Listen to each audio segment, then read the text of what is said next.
Hello. Start करने के पहले एक चीज बता देता हूँ।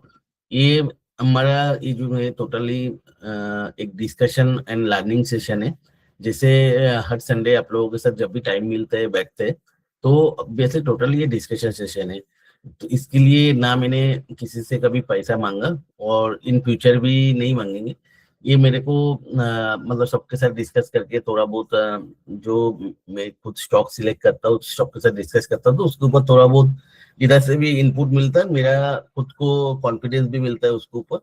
और सिर्फ उसी लिए डिस्कशन करता हूँ। ये कोई रिकमेंडेशन या तो किसी को कुछ मतलब किसी से कुछ पैसा मांगने के लिए ना अलग से मैं मांगता हूँ। मेरे नाम पे भी कोई मांगता है तो उसको मना कर देना, क्योंकि ये टोटली कोई मॉनिटरी सीजन या तो कुछ भी नहीं है। ठीक है, तो बहुत सारे ऐसा चीज हुआ, मेरा नाम से भी मांग रहा है। और आज के दिन में क्या है, सेबी भी बहुत स्ट्रिक्ट है, तो क्लियर कट। और जो दूसरी चीज हो रहा है, मेजरली बहुत सारे लोग मेरे को पर्सनली पूछते रहते हैं, ये स्टॉक में एंट्री कर लूं, आपने डिस्कस किया। तो देखो, मेरा काम है डिस्कस करना और आप लोगों को मोटिवेट करना, स्टडी करने के लिए। ठीक है, मैं इधर कोई रिकमेंडेशन देने के लिए नहीं आया। तो मेरे को जो अच्छा लग रहा है मैं आप लोगों के साथ शेयर कर रहा हूँ। उसको मेरे को पूछते मत रहो जो इसमें एंट्री करना है या नहीं करना है, ये लेवल पे आ गया, एंट्री करना है या नहीं करना है, क्योंकि मैं वो कभी नहीं बोलूंगा एज पर। क्योंकि सेबी के रूल के हिसाब से अभी बहुत स्ट्रिक्ट हो गया, सबका बहुत बड़ा बड़ा फाइन मार लगा रहा है। तो मैंने सेबी के हिसाब से, और मेन सेबी का वही चीज है, जब आप किसी को बोल नहीं सकते ये लेवल पे एंट्री करो एग्जिट करो। ठीक है, आपके पास आप सेबी रजिस्टर एनालिसिस नहीं, तो वो मेरे को मत पूछो आप। मेरे को जो अच्छा लग रहा है मैं आपको आपके साथ शेयर कर रहा हूँ। आप आपके हिसाब से उसमें, आपका स्टडी के हिसाब से उसमें एंट्री एग्जिट सब कुछ लो। ठीक है, हाँ, इसमें मैं ये तो बोल ही देता हूँ, जो मैं कौन सा लेवल के लिए वेट कर रहा हूँ, ये कर रहा हूँ, वो कर रहा हूँ।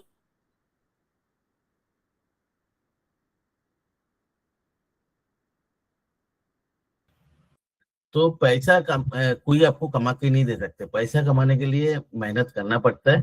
ठीक है, उतना आसान नहीं जे कोई आपको बोल देगा। तो कोई बोलने से अगर होता है ना, तो जब उस स्टॉक का खराब टाइम चलेगा, उस टाइम पे आपको कॉन्फिडेंस रहेगा नहीं उसके ऊपर। आपको खुद को अगर कोई स्टॉक, क्योंकि ये लंबा साइकिल होता है, 2-3 साल का साइकिल होता है, कोई स्टॉक एक मल्टीबैगर बनता है। आप अगर सही टाइम पे भी लोगे तो उसका 2-3 साल का, 4 साल का साइकिल होता है।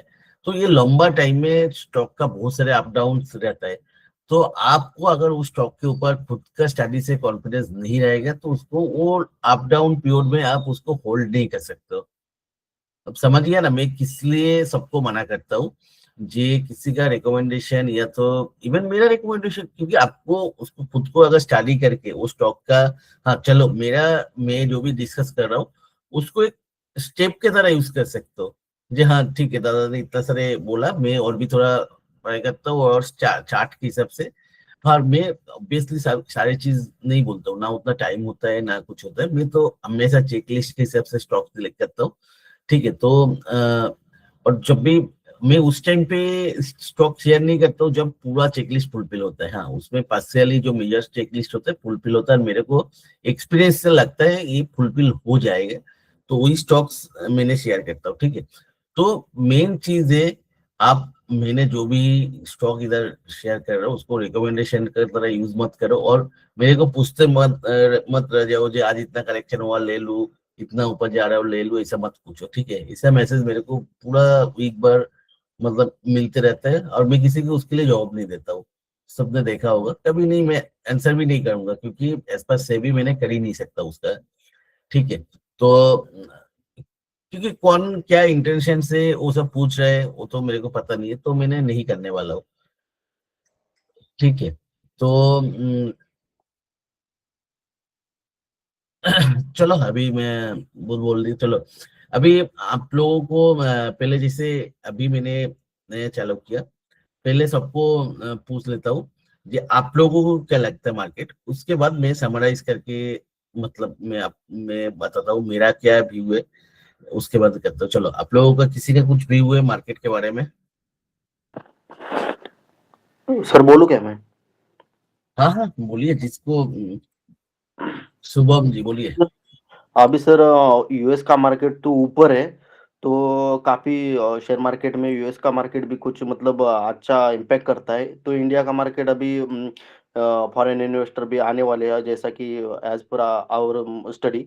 तो मेरे को लगता है सर जब मार्केट यूएस का रिसेशन में जाएगा तो कुछ इम्पैक्ट पड़ेगा क्या? मतलब मार्केट फिर से करेक्शन हो जाएगा क्या? देखिए लास्ट 1 साल से जो है ना, पूरा वर्ल्ड मार्केट देखोगे 10 से 15 टका रैली किया, लेकिन इंडियन मार्केट चला नहीं है। तो वो रिलेटिविटी काम करेगा या नहीं करेगा अभी बोल नहीं सकते, क्योंकि उतना क्या अभी पहले क्या था, एफआईआई का इन्फ्लुएंस बहुत ज्यादा था। अभी मार्केट में एफआईआई का इन्फ्लुएंस उतना ज्यादा है नहीं। हाँ, ऑब्वियसली एफआईआई जब तक नहीं खरीदेगा, देखो डीआई कितना ज्यादा खरीद रहे, तब भी मार्केट को ऊपर लेकर जा ही नहीं पा रहे, ऊपर का लेवल पे सस्टेन नहीं कर रहे। तो एफआईआई को जब तक पॉजिटिव नहीं होगा तब तक नहीं चलेगा, लेकिन एफआईआई का इन्फ्लुएंस पहले जैसे नहीं है। तो जैसे भले ही पूरा वर्ल्ड मार्केट लास्ट 1 साल में, अब देख लो सारे मार्केट चला है, 10 से 15 टका करके चला मैक्सिमम मेजोरिटी मार्केट। चलो अब बाकी किसी को कोई व्यू नहीं है। सर ये अभी जिस हिसाब से देख रहे हैं उस हिसाब से तो निफ्टी करेक्शन ही लग रहा है, क्योंकि एफआईआई जिसे पैसा निकाल रही है, और दूसरा अब देखोगे ना तो वो डॉलर जिस हिसाब से बढ़ रहा है हम्म। उस हिसाब से वो एक थोड़ा फेयर मतलब पॉइंट है, डरने जैसा पॉइंट है मार्केट नीचे लाने के लिए। देखो हमारा इन्फ्लेशन जिस हिसाब से बढ़ता है, हमारा इन्फ्लेशन कितना बढ़ता है, 5 साल 6-7 टका बढ़ता है। तो उसके हिसाब से अगर आपका इन्फ्लेशन बढ़ रहा है तो आपको डॉलर का हर साल 5-6 टका 7 टका depreciation, that is normal.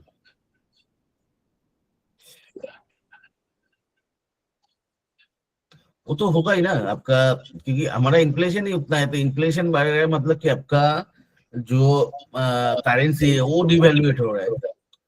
Devendra ji please है, चलिए बाकी दादा, और मैं एक और पॉइंट देख रहा था कि hmm, dollar is also weakening. If we euro से या कोई और स्ट्रॉन्ग करेंसी से देखें तो डॉलर भी वीकन हुआ है। वीकन डॉलर पे रुपी और भी वीकन हुआ है।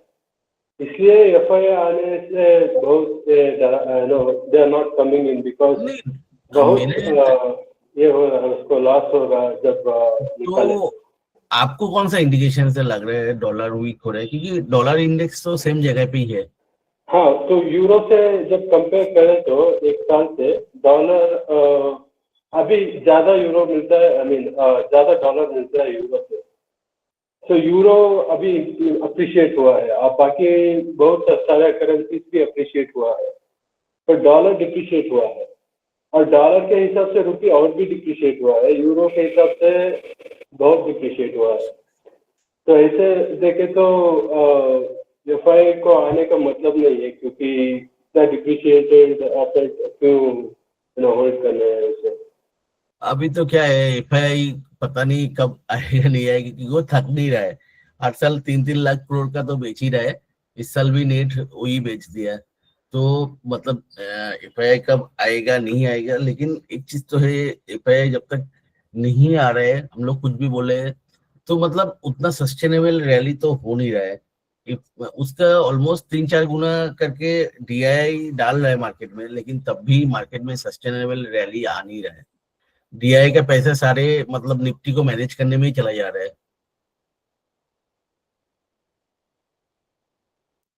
सर बजट में कुछ इम्पैक्ट देख रहे हैं क्या आप? जैसे एफआईआई को लाने के लिए कुछ कॉर्पोरेट टैक्स लास्ट टाइम दिया था, एक मतलब 2 4 5 साल पहले दिया था, तो तब एकदम से एंट्री हुआ था अभी बजट। इसके बाद कॉर्पोरेट टैक्स कम करेगा तो देश कैसे नहीं, चलेगा। नॉट कॉर्पोरेट टैक्स कम करेगा, मतलब कुछ भी, जैसे कि अभी मतलब रेट टैक्स को कम किया है, जीएसटी का किया है, तो क्या पता मतलब एफआईआई को लाने के लिए कुछ स्कीम लाए।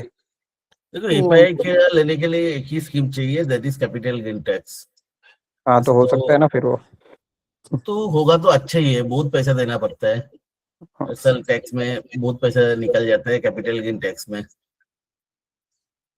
सर क्योंकि गवर्नमेंट स्टेप्स तो लिया है इस बार, मतलब अभी तक तो गवर्नमेंट सुन नहीं रहा था, बट अब धीरे धीरे करके अब कंजम्पशन को बूस्ट करने के लिए एक तो टैक्स स्लैब भी बढ़ाया है, और उसके बाद जीएसटी भी किया है। नहीं तो अभी तक मतलब गवर्नमेंट इस उसमें था नहीं करने के लिए। तो एफआईआई को तो लाना ही पड़ेगा। वो हम लोग क्या है मार्केट में इन्वेस्ट करते हो तो इसलिए हम लोगों को लग रहा है। हाँ ऑब्वियसली एफआईआई का जो जीडीपी में इम्पैक्ट 1-1.5% का तो रहता है। एफआईआई आता है तो इनफ्लो के लिए 1-1.5% रहता है, वो तो आ ही नहीं रहा है। ठीक है बोलिए, बाकी मेरे को कोई आइडिया नहीं है कि आएगा नहीं आएगा बजट में। सर हेलो सर एलटीसीजी अगर कम करने से I think they should give a boost to the market. हाँ इलेक्ट्रिसिटी देखो मार्केट का तब से ही मार्केट से निकल रहा है, जब से इलेक्ट्रिसिटी मतलब बढ़ा है तब से ही मतलब ऐसे ही चल रहा है। मतलब एफआईआई इनफ्लो तो लास्ट 3-4 साल 5 साल देखो कोई इनफ्लो है ही नहीं। नेट टू नेट साल का देखोगे तो आई डोंट नो मतलब गवर्नमेंट इसके वजह से मतलब इसके बारे में सोच रहा है या नहीं। तो ऑब्वियसली शायद वही कुछ आएगा तो और उसके वजह से ही नेक्स्ट सस्टेनेबल रैली शायद हो सकता है। टाइम साइकिल भी आ रहा है तो बजट में ऑब्वियसली मार्केट रिलेटेड पॉजिटिव तो आ सकता है कुछ भी। सर जी बॉन्ड मार्केट के थ्रू भी आ सकते हैं ना एफआईआईस? बॉन्ड मार्केट में देखो वो लिमिटेड हो जाता है स्कोप। स्टॉक मार्केट में जो स्कोप होता है वो अनलिमिटेड होता है। ठीक है तो बॉन्ड में कुछ भी कर लो 10% के ऊपर तो रिटर्न होगा नहीं उसमें। सही है। तो एक्चुअली उसको बॉन्ड मार्केट में अगर 10% रिटर्न मिल रहा है ना और जो डॉलर का एप्रिसिएशन होता है उसमें भी और भी 2-4 टका मिल जाता है तो उसको आपको मतलब 12-13 टका तो मिल ही जाता है क्योंकि उसके ऊपर डॉलर का एप्रिसिएशन और भी 4-5% मिल जाता है। तो देखो उससे ऊपर का रिटर्न अगर उन लोगों को नहीं मिलेगा तो तब तक नहीं आएगा क्योंकि उन लोग लंबा टाइम के देखो एफआईआई जो होता है ना वो मतलब जो ब्लू चिप्स होता है उसमें ज्यादा प्रेफर करते हैं। तो उसमें आप देख लो कोई भी ब्लू चिप में 12-13% के ऊपर तो रिटर्न है नहीं। लास्ट कुछ जो साल देख लो तो उसके ऊपर भी 12.5% कैपिटल गेन देना पड़ेगा तो उसके लिए तो सेम ही हो जाता है। तो यही रीजन है जो मतलब जिसके लिए आता नहीं है। ठीक है अभी वो कैपिटल गेन टैक्स जब तक कुछ सेटल नहीं होगा तब तक तो मेरे को लगता नहीं। हाँ अनलेस अल्टिन इंडिया का फ्यूचर लेके बहुत ज्यादा बुलिश है। वो तो हम लोगों को क्या है हमारा जो म्यूचुअल फंड है या तो डोमेस्टिक इन्वेस्टर्स है तो वो लोग एक पॉजिटिविटी क्रिएट करके रखा है। ठीक है तो इंडिया का फ्यूचर बहुत अच्छे तो हम लोग एसआईपी में बना रहे हैं तो उसके लिए एक पॉजिटिविटी जैसे क्रिएट करके रखा है। और डीआईआई का पैसा वो सब हमारा ही पैसा है जो हम लोग एसआईपी सब कर रहे हैं। अभी एसआईपी सबका एक स्टेटस सिंबल हो गया। जैसे 5-6 साल पहले मैं सारे फ्रेंड्स के साथ ये सब के साथ अगर बैठता था तो 10 में से मतलब 2-3 बंदे का ही होता था एसआईपी रहता था। अभी बैठता हूँ ना सबके साथ जब डिस्कशन में तो 10 में से 10 बंदे का ही एसआईपी तो रहता ही है।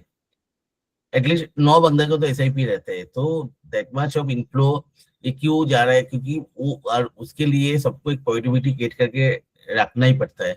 ठीक है तो आपको कभी नहीं ये सुनेगा जो इंडिया का फ्यूचर ये है वो है। हमेशा फ्यूचर इज ब्राइट ऐसे ही सुनने में आएगा क्योंकि हम लोग बने रहे एसआईपी में। वो सही है। और सर ये इस मंथ का जो म्यूचुअल फंड के आंकड़े आए हैं ना उसमें कुछ एसआईपी के फ्लोज में थोड़ा घटाड़ा है, डाउन आया है। 500 करोड़ के आसपास लोगों ने अकाउंट बंद किए हैं या तो रिडक्शन किया है, ऐसा भी कुछ फिगर बता रहा है। एक्चुअली देखो अभी लास्ट 1 साल के तो नेगेटिव रिटर्न ही है most of the mutual fund का। तो मोस्ट ऑफ द तो लोगों को जब सबके पास पैसे नहीं रहता है जब देखते हैं लोगों को पास भी उसे ही लगने लगता है। तो इस टाइम एक्चुअली क्या होता है अभी थोड़ा सा पूरा मार्केट में आप देखोगे एक मतलब क्या कहते हैं ओवरऑल एक डिप्रेशन टाइप का है सब लोगों को। जब 1 साल का 1-1.5 साल हो जाता है कोई रिटर्न नहीं होता है तो लोगों को एक आता है डिप्रेशन टाइप का। ठीक है तो अब क्रिएट हो रहा है। पैनिक तो नहीं है लेकिन लोग मार्केट से दूरियां बना रहे हैं। ठीक है कोई भी टाइम साइकिल जो आता है ना करेक्टिव टाइम साइकिल का एकदम एंड में ऐसा सिचुएशन होता है। मैं बहुत बार देख चुका हूँ जब ऐसा सिचुएशन हमेशा आता है ना लोगों को थोड़ा बहुत इंटरेस्ट कम होता है तब एक्चुअली नया एक बुल रन चालू होता है। ठीक है तो वो बहुत नियर है मेरे को। अभी बहुत ज्यादा डिप्रेशन शॉप में दिख रहा है। ठीक है, तो मार्केट में कोई नया आके बोल नहीं रहा है ये मार्केट में कब इन्वेस्ट करना चाहिए, स्टॉक बोलो तो ऐसा। क्योंकि मेरे को मतलब मेरा ऑफिस बोलो सारी जगह मैं तो ओपनली करता हूँ, ऐसा कुछ नहीं है। मैं किसी को छुपा के कुछ नहीं करता हूँ, ठीक है, तो सबको पता है जे मैं करता हूँ। तो मेरे को जो बुल साइकिल में या तो पर्टिकुलरली एंड में लोगों को क्या होता है, बुल साइकिल में एंड में आके देखोगे मेरे को देखता हूँ मैं तो हर रोज 10-15 लोग आके पूछते रहता है जे मतलब क्या इन्वेस्ट करना है। तो अभी क्या होता है, अभी कोई पूछता नहीं है, समझे ना। तो ये एक इंडिकेशन होता है। तो जैसे लास्ट ईयर अगस्त सितंबर उस टाइम में बहुत सारे लोग पूछते रहता था। ठीक है, तो वो एक इंडिकेशन होता है। अभी जैसे कोई मेजोरिटी लोगों को मार्केट में उतना इंटरेस्ट नहीं है, तो वो that is a indication that next bull rally is very near. Sir grid and fear index में अभी फियर में है, दैट्स व्हाई फियर सर ज्यादा है। फियर तो नहीं है सर, अभी ये फ्रस्ट्रेशन है, टाइम करेक्शन की वजह से फ्रस्ट्रेशन डेवलप होता है। जब प्राइस करेक्शन होगा तब फ्रस्ट्रेशन होगा। तो अभी जब अगर अभी एक डिप आएगा तब फियर आएगा। तो टाइम एंड लाइक फ्रस्ट्रेशन और फियर मिला के तब जाके न्यू रीसेट होता है और नया नया बुल रन एज स्टार्ट होता है। पर ग्रीड एंड फियर इंडेक्स में फियर मोड में है अभी, and it will move to extreme fear, उसके बाद शायद ठीक है। bull run अभी start ठीक है, अभी निफ्टी का वो कर लेते। एक मिनट। रुपीस के अगेंस्ट में येन का स्ट्रॉन्ग होना आप कैसे देख रहे हो? देखो मैंने एक्चुअली सही में मैं बोलूं, मेरे को करेंसी का उतना एक्सपर्टाइज है नहीं। मेरे को थोड़ा बहुत क्या तो चार्ट समझ में आता है, दो चार स्टॉक ढूंढना आता है। बाकी सही में मैं कोई इकोनॉमी का एक्सपर्ट उतना है नहीं, तो मैंने आपको उतना बता नहीं पाऊंगा ये चीज। नहीं दादा, इसलिए बोल रहा हूँ क्योंकि जो वॉरेन बफेट जी है उन्होंने जैपनीज मार्केट के अंदर $13 बिलियन इन्वेस्ट कर दिए, तो उनको तो कुछ ना कुछ लगता रहेंगे इसलिए। हाँ शायद, मेरे को वो न्यूज तो है नहीं।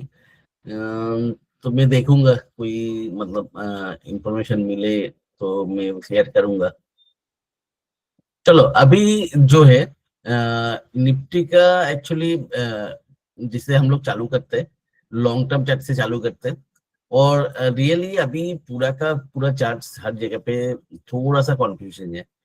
क्यों कंफ्यूजन है, देखो लॉन्ग टर्म चार्ट अगर देखेंगे कैंडल के हिसाब से देखेंगे तो एक ऑब्वियसली देखो इस जगह पे एक बड़ा कैंडल दिया, तो उसके बाद एक मतलब वीक कैंडल दिया, भले बुलिश कैंडल है, तो उसके बाद एक रेड कैंडल आया। तो इस महीने अभी तक खत्म नहीं हुआ। ठीक है, तो और अब आरएसआई के हिसाब से भी देखोगे तो इस जगह पे एक्सट्रीम हाई था 82 के आसपास था। अभी इससे तो हाई दे दिया, इस जगह पे इससे हाई दे दिया, लेकिन आरएसआई अभी बहुत नीचे है। तो मतलब मंथली चार्ट पे आपको एक डाइवर्जेंस जैसे क्रिएट हो रहा है, लेकिन डाइवर्जेंस का कॉन्फर्मेशन कब होता है, एक रेड कैंडल के बाद और एक रेड कैंडल आता है तब। अभी अनदर एंगल से अगर देखेंगे ये तो एक नेगेटिव पॉइंट्स हो गया, एक नेगेटिव डाइवर्जेंस क्रिएट हो रहा है।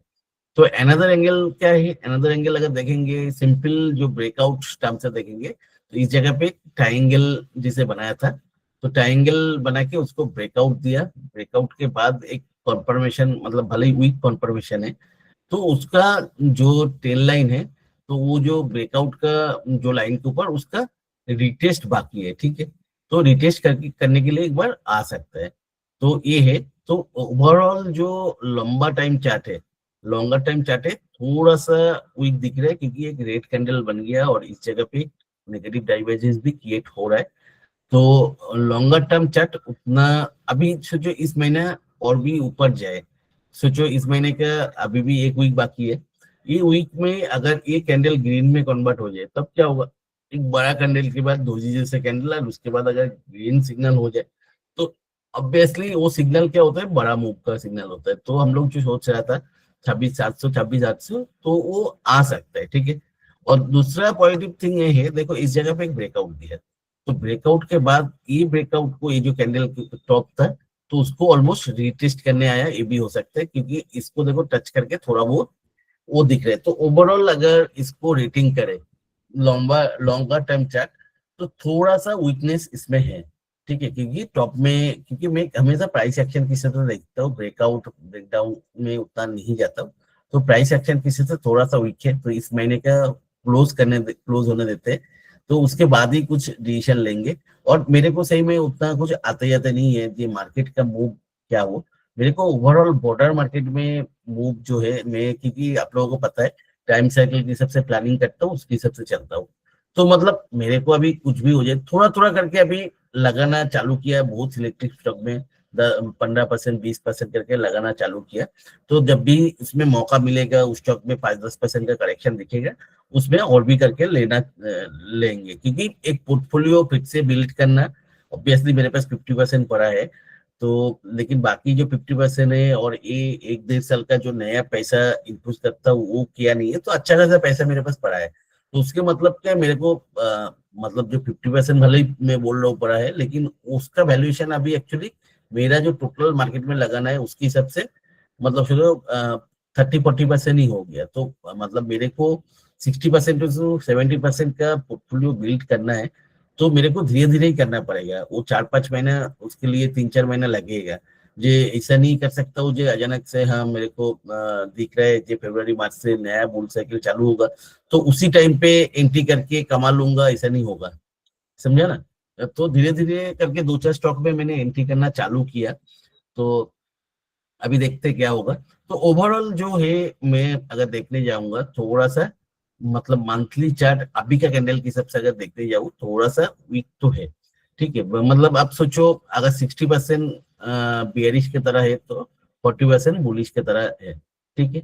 ऐसा अभी अगर वीकली चार्ट देखेंगे, वीकली चार्ट देखो नॉर्मल प्राइस एक्शन की हिसाब से हायर हाई हायर लो की हिसाब से ऑब्वियसली एक बुलिश है।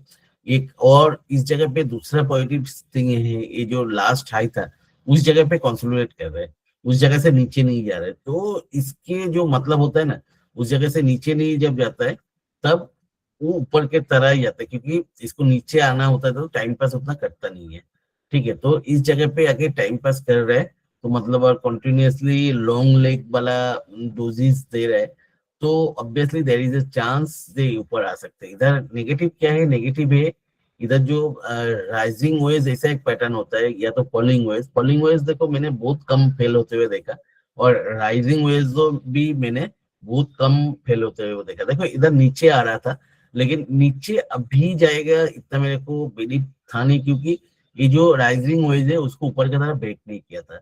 मैं हमेशा बोलता हूँ क्योंकि फॉलिंग वेज अगर काम करते हैं तो नीचे की तरफ ब्रेक करके करते हैं, जैसे इस जगह पे किया था, तो राइजिंग वेज भी काम करेगा तो ऊपर की तरफ ब्रेक करके एक्सट्रीम पॉजिटिविटी क्रिएट करके ही काम करेगा, ठीक है। तो इस जगह पे अगर देखेंगे ये जो ट्रेंड लाइन चल रहा था उसको तो ब्रेक किया था, अच्छा खासा नीचे आया था, लेकिन इसका लो को ब्रेक नहीं कर पाया, अल्टीमेटली फिर से एक डोजी जैसे स्ट्रक्चर दिया, और that is also a bullish structure. लेकिन इसमें नेगेटिव क्या है, नेगेटिव ही ये ट्रेंड लाइन के नीचे क्लोज हुआ, और दूसरी बात है ये जो लेग्स दे रहा था ना, जितना लेग्स है देखो लेग्स के अंदर क्लोज हुआ, तो लेग्स के अंदर जब भी क्लोज होता है that is a very very मतलब नेगेटिव साइन।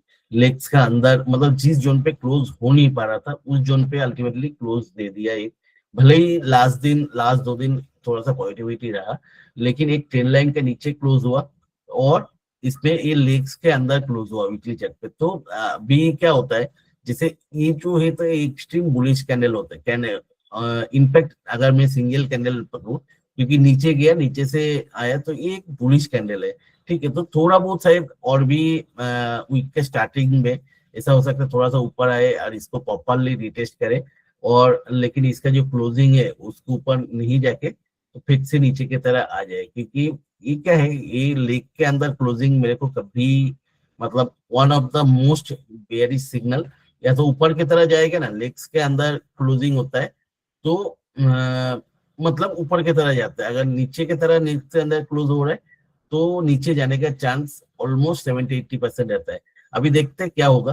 तो अभी के सिग्नल के हिसाब से मैंने इसको न्यूट्रली बोलेंगे, और थोड़ा सा स्ट्रक्चर के हिसाब से ऐसा दिख रहा है, मतलब शायद ये जो लेग्स के अंदर क्लोज हो वो नेगेट होके ऊपर की तरह जाके मतलब फॉलिंग वेज को ब्रेक करे, और उसके बाद आएगा तो देखो फॉलिंग वेज को ऊपर की तरह ब्रेक करके नीचे आएगा तो एक बार रिटेस्ट करने के लिए, जैसे मंथली चार्ट पे जो ट्राइंगल दिख रहा है ना, जो ट्राइंगल का जो ट्रेल लाइन है उसको रिटेस्ट करने के लिए शायद इस जगह तक आ सकते हैं, ठीक है। और जब नीचे आता है तो कहाँ तक जाएगा किसी को पता नहीं, तो मैक्सिमम मैंने जैसे बोल रहा था 23,000 तक अगर होगा तो ठीक है, क्योंकि लास्ट बार भी ऐसा ही हुआ था, हम लोग सबने देखा था लास्ट बार भी एक्सट्रीम मतलब बुलिश साइकिल के बाद एक थोड़ा सा ये रिटेस्ट था एक्चुअली। वेव 2 का जो है, वेव 2 अभी तक चालू हुआ नहीं है, ठीक है। वेव 2 तो हमेशा आएगा। अभी ये तो देखो एक मतलब निफ्टी के हिसाब से मेरे को जो है वेव 1 तो चालू हो गया अभी, और नहीं लगता है ये बियरिश साइकिल कुछ आएगा, तो वेव 2 का रिट्रेसमेंट अभी भी पेंडिंग है, जिस टाइम हम लोगों को मौका मिलेगा एंट्री करने का, ठीक है।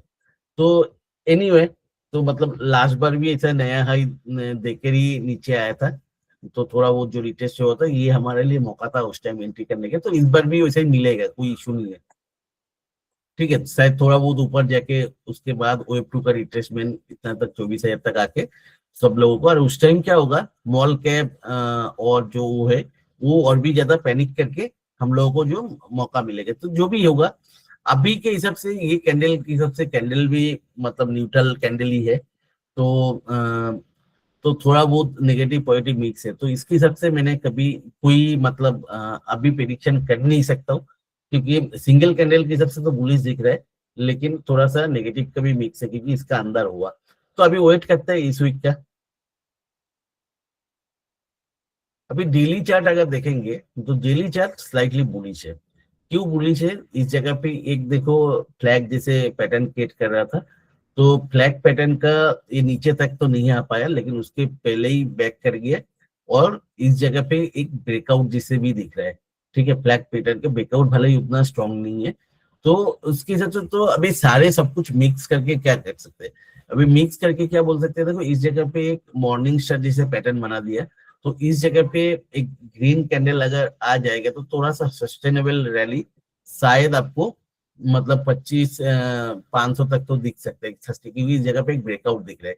तो अभी तो बोलूं मंथली चार्ट थोड़ा मतलब क्या कहते हैं स्लाइटली नेगेटिव बायस का है, लेकिन उसमें पॉजिटिव थोड़ा है, और वीकली चार्ट टोटली न्यूट्रल है, लेकिन डेली चार्ट थोड़ा सा पॉजिटिव दिख रहे हैं बिकॉज ऑफ दिस ब्रेकआउट, तो उसके हिसाब से हम लोग बोल सकते हैं तो दो चार्ट अगर न्यूट्रल है एक चार्ट पॉजिटिव है तो थोड़ा बहुत अभी कुछ दिनों के लिए मूव से पॉजिटिव ही रहेगा, ठीक है। तो जो शायद 25,500 25,600 तक लेकर भी आ सकते हैं, उसके बाद शायद फाइनल रिट्रेसमेंट या तो जो भी है वो चालू होगा, क्योंकि वो तो बात के बात है, वो तो एस्ट्रोलॉजर ही बोल सकते हैं। तो अभी के हिसाब से डेली चार्ट थोड़ा सा बुलिश दिख रहे हैं, लेकिन बाकी दो एक्सट्रीम मतलब एक्सट्रीम नहीं थोड़ा न्यूट्रल है, ठीक है। तो उसके हिसाब से कुछ प्रोडिक्शन नहीं कर सकते, तो नेक्स्ट वीक का मैं थोड़ा डेली चार्ट के हिसाब से मेरे को पॉजिटिव ही दिख रहा है, ठीक है।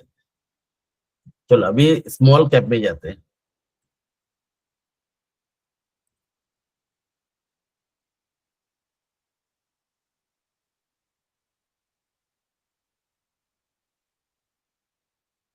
स्मॉल कैप का अगर मंथली चार्ट देखेंगे, ठीक है, तो मंथली चार्ट अगर आप देखोगे ये कोविड के टाइम से एक ट्रेंड लाइन चल रहा था, वो ट्रेंड लाइन को इधर टच करके ऊपर गया था, तो अभी जो है फिर से टच करने के लिए आ रहा है, ठीक है। तो देखो इस जगह पे ऑब्वियसली मैं बार बार बोला इस जगह पे लास्ट हाई को क्रॉस नहीं कर पाया, तो उसके बाद एक मतलब क्या कहते हैं एनगल्फ देखे उसको कंफर्मेशन भी स्ट्रॉन्गर मिला, और इस जगह पे थोड़ा सा रिटेस्ट करके नीचे की तरह आ रहे हैं, लेकिन अभी बार बार कोशिश करने के बाद भी ये जो लो है उसको ब्रेक नहीं कर पाया अभी तक मंथली चार्ट पे।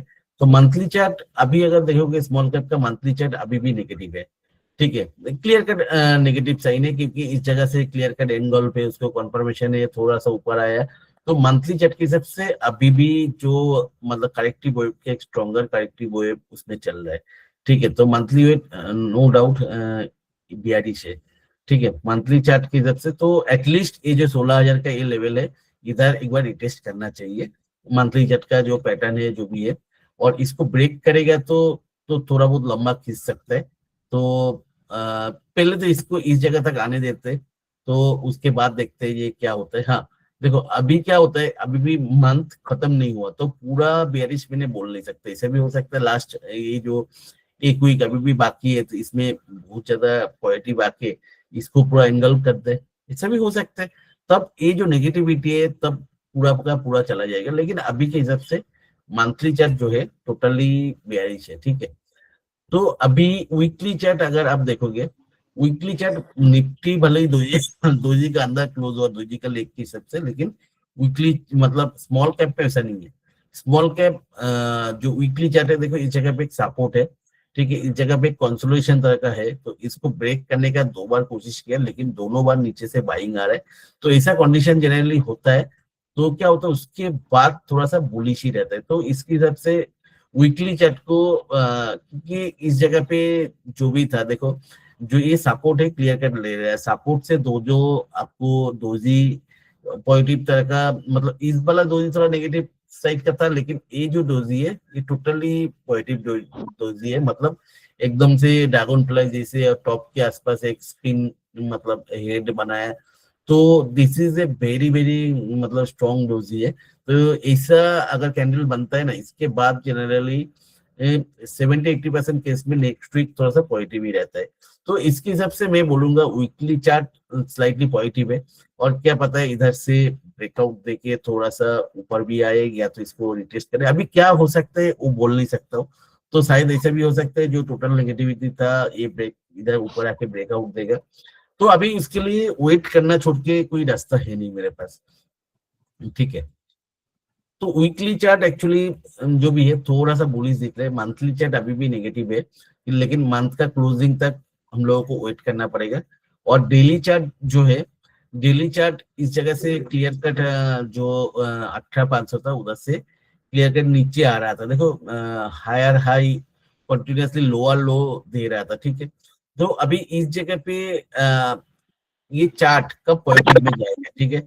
अभी पॉजिटिव में इस जगह पे जाएगा, इसके ऊपर क्लियर कट एक क्लोज देना पड़ेगा 17,500 के ऊपर। तो अब बोल सकते हैं जी देखो हायर लो और हायर हाई भी मिल गया, तब स्लाइडली थोड़ा टाइम के लिए शायद पॉजिटिव हो जाएगा। लेकिन देखो अभी इस जगह पे क्या है, मेरे को नहीं लगता है जैसे मतलब भले ही वीकली चार्ट थोड़ा सा पॉजिटिव हो जाए, इस जगह को जो ब्रेक किया ना, इस जगह को आप अगर देखोगे बहुत दिन से इसके मतलब ऊपर था, ठीक है। मतलब आपको सोचो कितना 5वां महीना मतलब मई से अभी तक इसके नीचे था, अभी इसको ब्रेक किया तो इतना आसानी से शायद इसके ऊपर चला जाएगा ऐसा नहीं, तो मैक्सिमम आएगा तो 17,600 आएगा, ठीक है। तो अभी जो शॉर्ट टर्म के लिए थोड़ा सा बुलिश दिख रहा है, क्योंकि नो डाउट इस जगह पे एक हायर हाई है और इस जगह पे मॉर्निंग स्टार जैसे पैटर्न है। तो अभी लगता है नेक्स्ट वीक थोड़ा सा बुलिश ही रहेगा, लेकिन वो जो करेक्शन फिर से आएगा तो 17,600 के हिसाब से। और वो जो हम लोगों को दिख रहा है ना मंथली चार्ट के हिसाब से एक 16,000 का लेवल पे, तो इस जगह पे भी आप अगर देखोगे वही है 16,000 का लेवल पे एक्सट्रीम सपोर्ट है, गैप का बहुत बड़ा गैप का सपोर्ट है, प्लस एक्सट्रीम सपोर्ट है। तो शायद 10 लाइन इस बार ब्रेक नहीं करेगा, लेकिन वो 16,000 का लेवल पे भी आएगा ना, मार्केट में एक्सट्रीम पैनिक रहेगा।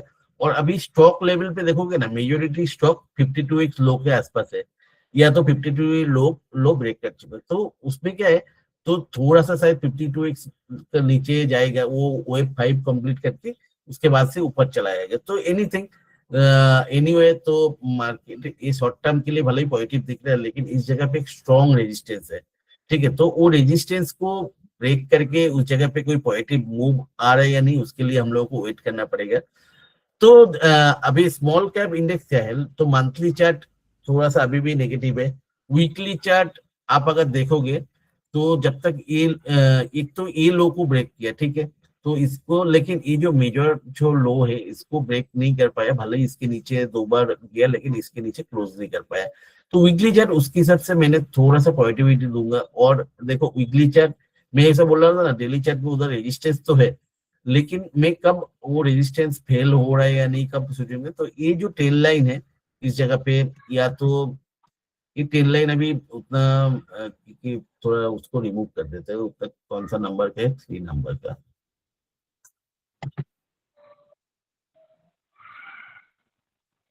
टेल लाइन का भी ऐसा मैं करता हूँ, क्योंकि उधर टच पॉइंट थोड़ा सा ज्यादा हो रहा है। वो तो मैंने बहुत पहले किया था, क्योंकि उधर एक ही टच पॉइंट हो रहा था।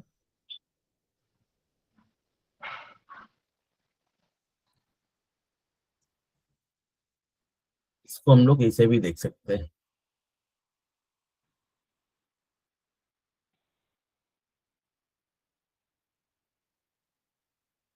हाँ। देखो, एक स्ट्रेट मूव के बाद एक फ्लैग जैसे पैटर्न भी बनाया, ठीक है। तो ये फ्लैग पैटर्न को अगर ब्रेक करके ऊपर चला जाएगा, ठीक है, तो उसके ऊपर एक दो वीक क्लोज होगा, तब मैंने टोटली बुलिश में हो जाऊंगा, क्योंकि उस जगह पे क्या होगा, एक टोटल और काप के बाद हैंडल ब्रेकआउट मिल जाएगा। लेकिन देखो अभी क्या हो सकता है, जैसे हैंडल थोड़ा सा टाइम लेता है, जैसे लास्ट बार ही हम लोग देखा था, लास्ट बार करेक्शन के बाद 6 महीने के आसपास टाइम लिया था इस जगह पे। तो इस जगह पे भी क्या होगा, शायद इसको टच करके फिर से नीचे आके जो 16,000 का लेवल का टच पॉइंट है उसको टच करे, ठीक है। और एक्सट्रीम एक दो क्लोजिंग इसके नीचे देखे, क्योंकि ये क्या है, एक तो फ्लैग है, दूसरा फॉलिंग वेज टाइप का भी बना रहा है। तो फॉलिंग वेज क्या है, नीचे की तरह ब्रेक करके एक दो क्लोजिंग देके उसके बाद ही देते हैं। तो मेरे को इस बार नहीं लगता है। थोड़ा देखो अभी ये जो फॉलिंग वेज का नीचे के जो ट्रेंड लाइन है, तो उसको टच करके जा रहे हैं, तो इसको टच करने के लिए ऊपर तो आएगा, ठीक है। अभी ये जो वीकली चार्ट देख के लग रहा है भले ही, तो इसलिए मंथली चार्ट का एंड में शायद मैंने इसलिए बोल रहा था, क्योंकि अभी महीने का मिडिल है, ठीक है, तो इस टाइम में पूरा नेगेटिव बोल ले क्या। तो वीकली चार्ट के हिसाब से जो है, ये जो नीचे का ट्रेंड लाइन है उसको टच करके जा रहा है, तो ऑब्वियसली इस ट्रेंड लाइन तक आएगा, उसके बाद फिर से नीचे आके शायद नीचे की तरह ब्रेक करके उसके बाद ऊपर जाएगा, ठीक है। तो अभी देखो, जब एक न्यूट्रल कैंडल बनता है ना, तब प्रिडिक्ट करना बहुत ही मुश्किल होता है। लेकिन एक चीज कॉमन है, निफ्टी का डेली चार्ट और स्मॉल कैप का डेली चार्ट दोनों बुलिश है। तो अभी ये बोल सकता हूँ, अभी एक दो वीक शायद शॉर्ट टर्म के लिए बुलिश रहेगा, लेकिन अभी नहीं लगता है कोई बड़ा करेक्शन होगा, ये कंसोलिडेशन फेज में ही रहेगा। मतलब कंसोलिडेशन छोड़ के उतना ज्यादा बड़ा करेक्शन दिख नहीं रहा है, लेकिन स्टॉक लेवल पे थोड़ा बहुत करेक्शन होगा, वही धीरे धीरे करके अभी 10% 20% करके एंट्री करना पड़ेगा आपको, जो सिलेक्टिव स्टॉक है। जब भी मतलब ऐसा नीचे का मूव मिलेगा, जैसे मेरे को फिर से कब है, अभी देखो जितना 5-6 स्टॉक में एंट्री ले लिया, अभी फिर से एंट्री नहीं करूंगा, फिर से इसको टच करके फिर से नीचे आएगा, तो उस जगह पे फिर से जो भी स्टॉक, नया स्टॉक या तो जो पुराना स्टॉक ऑलरेडी लिया उसमें ऐसा करते हैं। तो अभी दोनों का स्ट्रक्चर ऐसा है, सही में प्रेडिक्शन करना या तो कुछ बोलना बहुत ही टफ है। तो अभी उसलिए मैंने नहीं जा रहा हूँ, मैंने वेट एंड वॉच करूंगा, और क्या क्या हो सकता है चार्ट की हिसाब से वो तो मैंने बोल दिया। चलो, आप लोगों का कुछ व्यू है तो आप लोग बता सकते हो।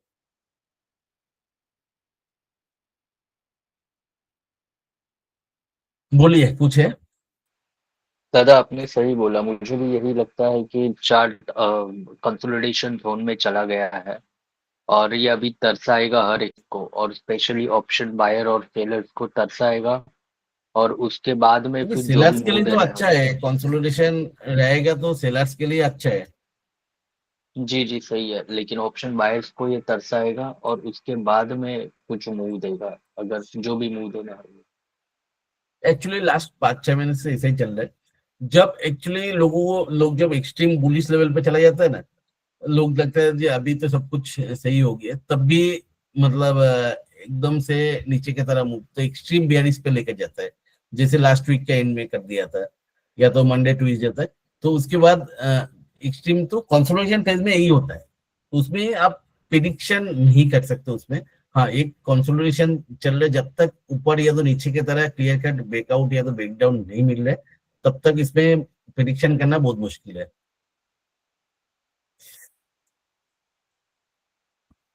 लेकिन वही है, टाइम साइकिल के हिसाब से हम लोग को। चलो, बाकी किसी को कुछ है? ये दादा आवाज आ रही है? हेलो? हाँ, आ रहे।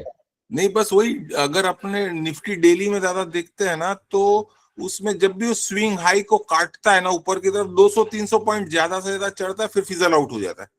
सेल ऑन राइज ऊपर में अपने डेली में मैं देख रहा था ना, ऊपर में 300 पॉइंट चढ़ा, एक 1%, 1.5% खत्म, और नीचे आता है तब 700 पॉइंट नीचे आता है। खाली ऑब्जर्वेशन है, कोई ट्रेंड लाइन नहीं, कोई डिमांड सप्लाई नहीं, कोई एक्चुअली कंसोलिडेशन फेज में यही होता है सर। बस वही मैं देख रहा था, वहां कुछ लॉजिक नहीं, मैंने नेकेड आई से देख रहा था। स्विंग हाई काटा, मैक्सिमम वो 200-300 पॉइंट ऊपर गया, नीचे आता है 500-700 पॉइंट डेली। चलिए, अभी इसमें ये जो डिस्कशन होता है, मेरे को पता है बहुत सारे लोग ज्वाइन करते हैं जिन लोगों को बहुत बड़ा पोर्टफोलियो है, बड़ा इन्वेस्टर है, मेरे से भी बहुत ज्यादा एक्सपीरियंस है। तो वो लोग भी अगर इस टाइम पे डिस्कशन में थोड़ा शेयर करेंगे तो हम लोग सब एनरिच होंगे। तो मैं सबको रिक्वेस्ट करूंगा, तो आप लोगों का क्या व्यू है वो भी दो, क्योंकि ये जरूरी नहीं है मैंने कुछ बोल रहा हूँ, चलो मैंने तो मेरा प्लानिंग के हिसाब से बोल रहा हूँ, और मैं कुछ मतलब ऐसा नहीं कोई एक्सपर्ट हूँ, मैं लर्नर हूँ, तो मैं सबके साथ लर्निंग करना पसंद करता हूँ, तो किसी का भी व्यू है दैट इज मोस्ट वेलकम। और सर ये दिसंबर मंथ का ओपन हाई अभी स्पॉट में कटा नहीं है। यस,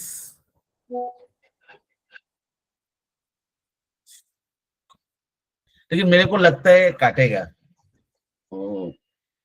हाँ हाँ, शॉर्ट टर्म में चार्ट में थोड़ा सा बुलिशनेस तो है। नहीं वापस वो क्या 300 पॉइंट चढ़ेगा, अगर किसी को मतलब शॉर्ट एंजॉय करता है तो एंजॉय कर सकता है शॉर्ट व्यूज फ्यूचर्स में।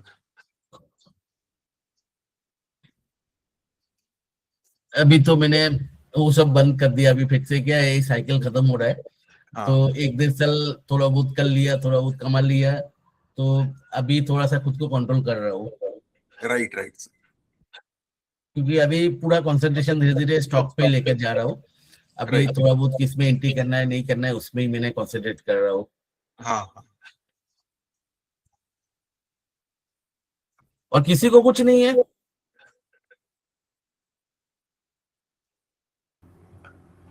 दादा जो स्मॉल कैप में जैसे आपने अभी चार्ट देखा, ये अपने हम्म। हाई को तो खैर प्रीवियस हाई को तो काट नहीं पा रहा है, पर हम्म। नया लो बनाए जा रहे हैं। आप अगर देखो पहले 17,000 18,000 के आसपास था, फिर 17,500 हुआ, 17,100 में बंद हुआ, और अगर यस, इसका प्रीवियस लो देखें तो ये उसी के आसपास भटक रहा है। और मुझे लगता है कि अगर मार्केट में जैसे रुपया कमजोर हो रहा है, डिवैल्यू हो रहा है, और एफआईआई पैसा निकाल रहा है, तो कहीं ना कहीं स्मॉल कैप में, क्योंकि सबसे ज्यादा गिरावट भी स्मॉल कैप में ही आ रही है, देखो वही है, देखो चार्ट के हिसाब से क्या दिख रहा है, एक फॉलिंग वेज गिरावट जैसे आएगी। पैटर्न, जो स्मॉल कैप का चार्ट देखोगे ना, फॉलिंग वेज जैसे पैटर्न बना रहा है। बिल्कुल बिल्कुल फॉलिंग ठीक है, तो फॉलिंग वेज में क्या होता है, वो उसके हिसाब से फॉलिंग वेज के एकदम बॉटम से जाम दिया, तो फॉलिंग वेज का टॉप जो है मतलब आपको 18,000 के आसपास है, 17,800 17,900, तो मेरे को लगता है उधर तक जाके फिर से वो आके वो जो 16,000 से 15,800 वो लेवल तक एक बार आएगा। बिल्कुल आएगा, और बहुत जल्दी आएगा। ये मुझे लगता है कि अभी जो क्रिसमस छुट्टियां पड़ेगी इसके बाद से ये अगले 15-25 दिन में, जनवरी तक में ये लो अपना टच करेगा सर। लास्ट ईयर भी जनवरी फरवरी तो मतलब भयंकर खराब था, देखते हैं इस साल क्या होता है। शायद मेरे को लगता है उसी टाइम निफ्टी जो OF2 पेंडिंग है वो कर लेगा। हाँ तो वो भी, और लेकिन अभी मुझे ये लग रहा है कि जो अपना निफ्टी है वो भी कहीं ना कहीं गिरावट अभी और बाकी है।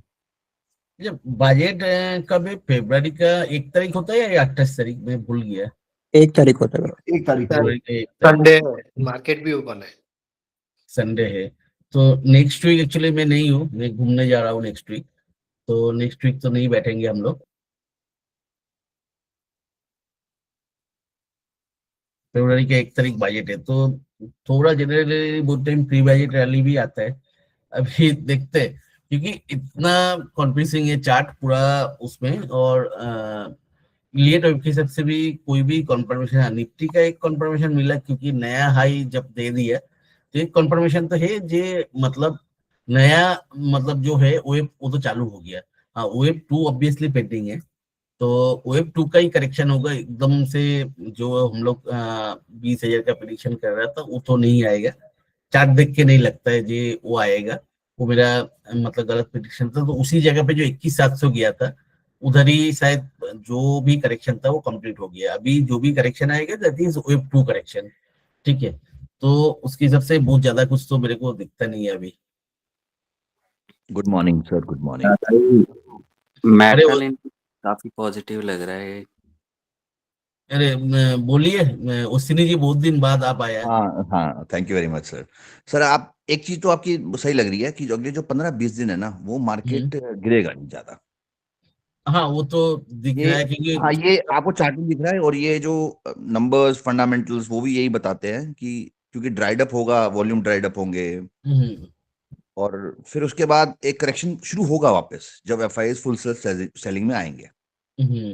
मेरे को सर, मेरी प्रेडिक्शन ये मानती है कि ये सब जो भी टर्बुलेंस रहेगी वो मार्च मिड तक रहेगी बस।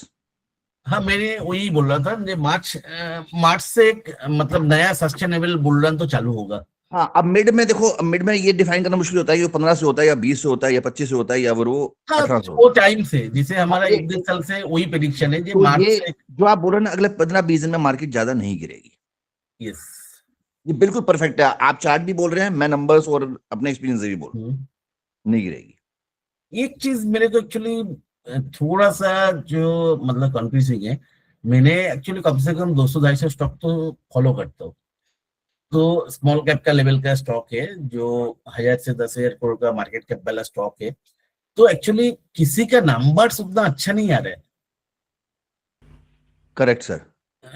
तो नंबर्स देखो, अल्टीमेटली स्टॉक चलता है नंबर्स से। तो नंबर से नंबर्स जब तक शायद दिसंबर क्वार्टर का रिजल्ट आ जाए, अच्छा आए, तो वो मतलब वो रिजल्ट सब आते आते तो वही हो जाता है फरवरी मिडिल या तो मार्च का यही, starting. This is the point sir. Numbers actually में क्या था, ये जो क्वार्टर था ना, जो अक्टूबर में भी क्लोज हुआ है, हाँ।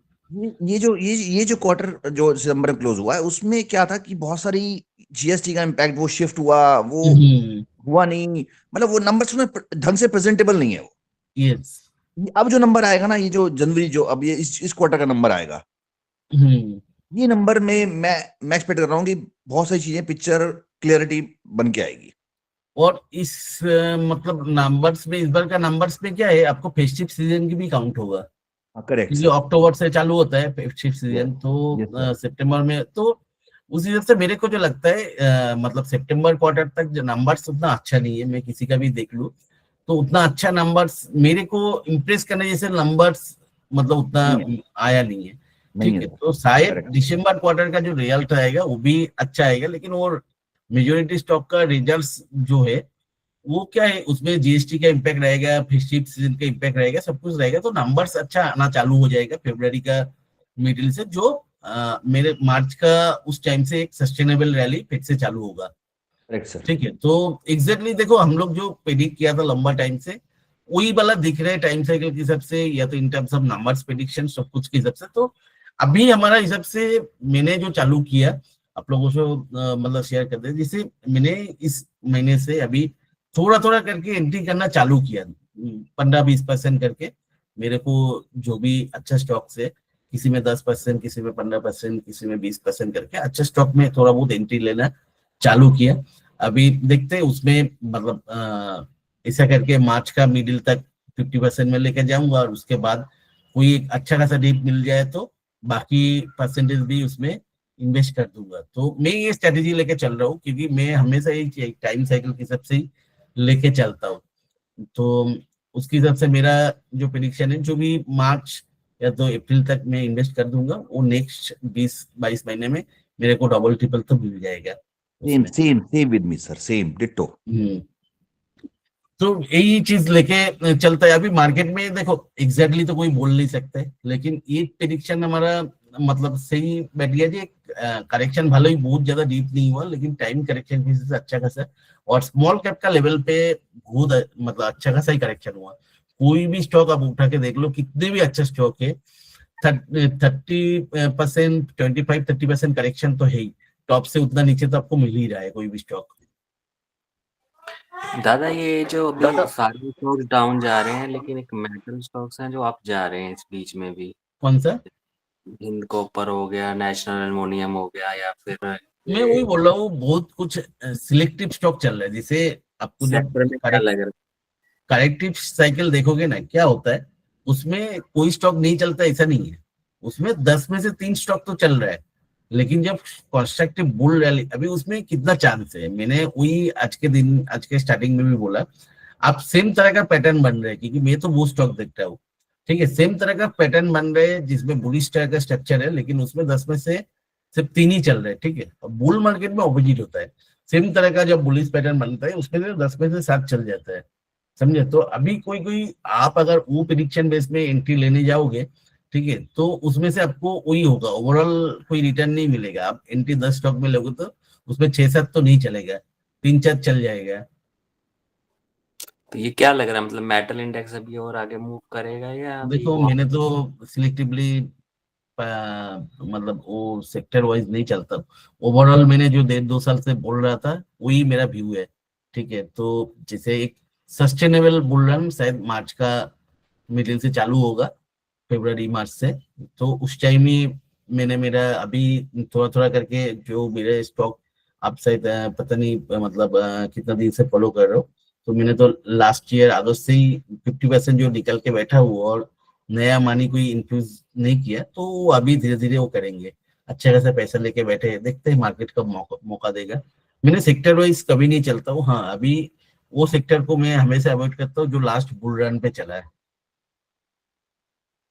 क्योंकि लास्ट बुल रन पे जो चला है वो जनरली नेक्स्ट बुल रन पे कंसोलिडेट करता है। तो उस स्टॉक को तो अभी के दिन में, अभी इस टाइम पे स्टॉक मतलब आप लास्ट बुल रन पे देख लो, जो स्टॉक एकदम ये जो कंसोलिडेशन फेज में है, ठीक है, उस टाइम पे जो स्टॉक चला था वो मतलब जो स्ट्रक्चरल बुल रन आया था उसके पहले ही वो सब चल चुका था, ठीक है। तो स्ट्रक्चरल बुल रन पे उतना पार्टिसिपेट नहीं किया था। बहुत सारे स्टॉक है ऐसा, मतलब 1 to 1 देखने जाओगे तो उसमें मिल जाएगा। तो बेटर जब स्ट्रक्चरल बुल रन चालू हो रहा है उस टाइम पे जो स्टॉक रैली मतलब स्टेन दिखा रहा है, जैसे लास्ट ईयर 2023 का मार्च अप्रैल में हम लोग 8-10 स्टॉक जो भी लिया था सबके सब 5 गुना 10 गुना हुआ था।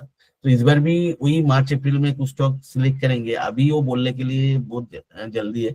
हाँ, मैंने बहुत ज्यादा बिलीव है, 1-2 साल से फॉलो कर रहे, इस स्टॉक में ही मैंने ले रहा हूँ, ठीक है। जैसे कुछ मैंने टाटा इलेक्सी लिया, डेंटल लिया, उसके बाद आपका अरे और एक स्टॉक है अभी नाम याद नहीं आ रहा है, ऐसे 8-10 स्टॉक तो थोड़ा थोड़ा करके 15-20% करके लिया है। तो अभी देखते क्या होगा। चलो अभी जो है स्टॉक का डिस्कशन करते हैं। इस वीक मेरे को उतना टाइम मिला नहीं है एक्चुअली, क्योंकि थोड़ा सा बिजी शेड्यूल गया इस वीक, तो लेकिन थोड़ा बहुत स्टडी किया। तो उसमें से मैं बोल देता हूँ, लास्ट वीक किसी ने पूछ रहा था टीआरएफ करके, ठीक है, जो टाटा ग्रुप ऑफ कंपनी है, तो टीआरएफ ऑब्वियसली मटेरियल हैंडलिंग पे है। तो आने वाला दिन पे, क्योंकि मार्केट में उतना आदमी नहीं मिल रहा है, ठीक है, हर जगह पे कोई भी इंडस्ट्री का आज के दिन में प्रॉब्लम है, आदमी नहीं मिल रहा है काम करने के, तो सारे कंपनीज क्या होता है मटेरियल हैंडलिंग या तो ऑटोमाइजेशन ये सब के तरफ जा रहा है। तो ऐसा जो भी स्टॉक है वो स्टॉक तो आपको नेक्स्ट बुल रन पे चलेगा, क्योंकि अभी इंडस्ट्री में एक मेजर शिफ्ट दिख रहा है।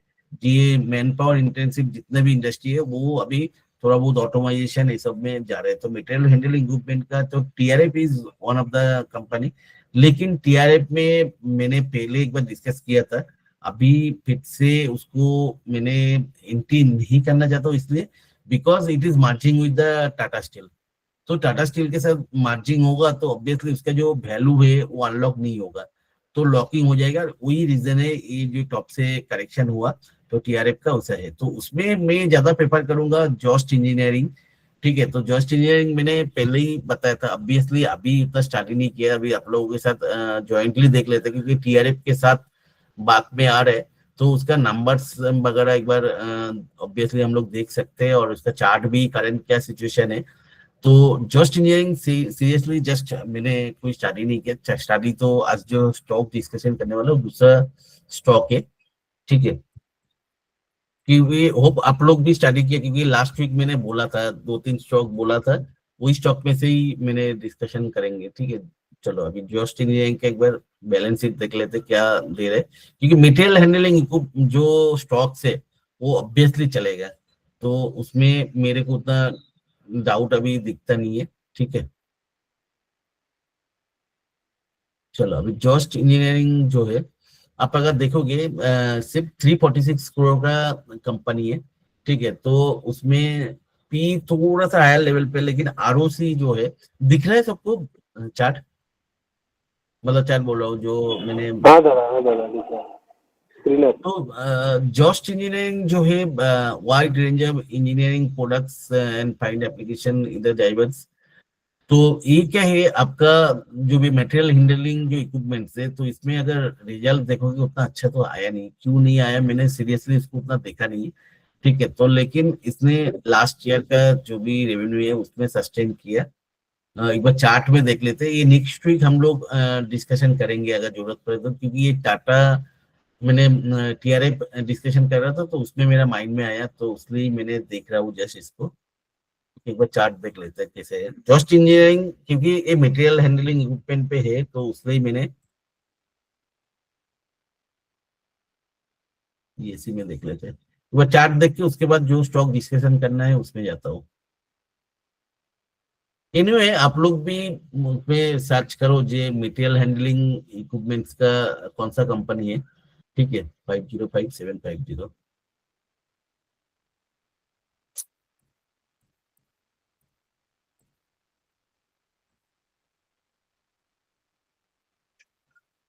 मैंने जो बोल रहा था ना, मेजोरिटी स्टॉक अभी 52 लो के आसपास, ये देखो ये तो रैंडमली हम लोग ओपन किया, तो इस जगह पे देखोगे एक 2014 से जो लेवल है मल्टी ईयर ब्रेकआउट था, ठीक है, तो मल्टी ईयर ब्रेकआउट से इससे डबल हुआ और उसको रिटेस्ट कर रहे हैं। तो चार्ट के हिसाब से अगर देखेंगे तो ये कंसोलिडेशन के बाद इधर थोड़ा बहुत करके लॉन्ग मूव तो पेंडिंग है इसमें, ठीक है, भले ही अभी 52, ये तो कोई भी स्टॉक का अभी वो है, जस्ट ये रैंडमली मैंने अभी, मेरे को टीआरएफ का बात कर रहा था तो उसमें मेरे को याद आया तो ये देख रहा था।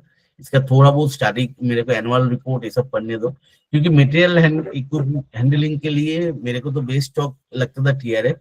तो टीआरएफ के बाद जो स्टॉक आता है जॉस्ट इंजीनियरिंग, टीआरएफ हम लोग कंसिडर इसलिए नहीं करेंगे क्योंकि टाटा ग्रुप के, वो टाटा स्टील के साथ मार्च हो रहा है, तो कोई भी स्टॉक अगर मार्च होता है ना तो उसके बदले में तो आपको टाटा स्टील ही मिलेगा। तो उतना बड़ा स्टॉक जो 1.5-2 लाख करोड़ का जो मार्केट कैप वाला स्टॉक में मैं कभी इंटरेस्टेड नहीं होता हूँ। तो मटेरियल हैंडलिंग का और भी 2-4 स्टॉक देख लेते हैं, तो उसके बाद ही बात करेंगे, ठीक है। तो चलो अभी दूसरा जो स्टॉक है, जो स्टॉक मेनली आज डिस्कशन करने का सोचा था, तो उस दिन शायद लीना जी ने या तो किसी ने बोला था, दैट इज फार्मेंटा।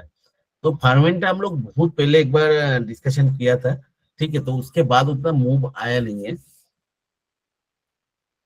अभी मैंने भी भूल गया था क्या किया था, क्योंकि क्योंकि बड़ा मूव था नहीं तो मैंने भी इंटरेस्ट वो इसमें नहीं था। अभी आप देखोगे फार्मेंटा जो है ओनली 1000 करोड़ का मतलब मार्केट कैप वाला कंपनी है, ठीक है। तो इसको मैंने थोड़ा बहुत इसका प्रोडक्ट देखे, मैंने थोड़ा इंटरेस्टिंग लग रहा था मेरे को, तो प्रोडक्ट देख के इंटरेस्टिंग क्यों लगा वो भी मैं बाद में आता हूँ, ठीक है। तो इसका आप अगर स्टॉक पी देखोगे ओनली 9 का पी में, मतलब स्टॉक काफी सस्ता है और आपका आरओसी अच्छा है, 23 का आरओसी है।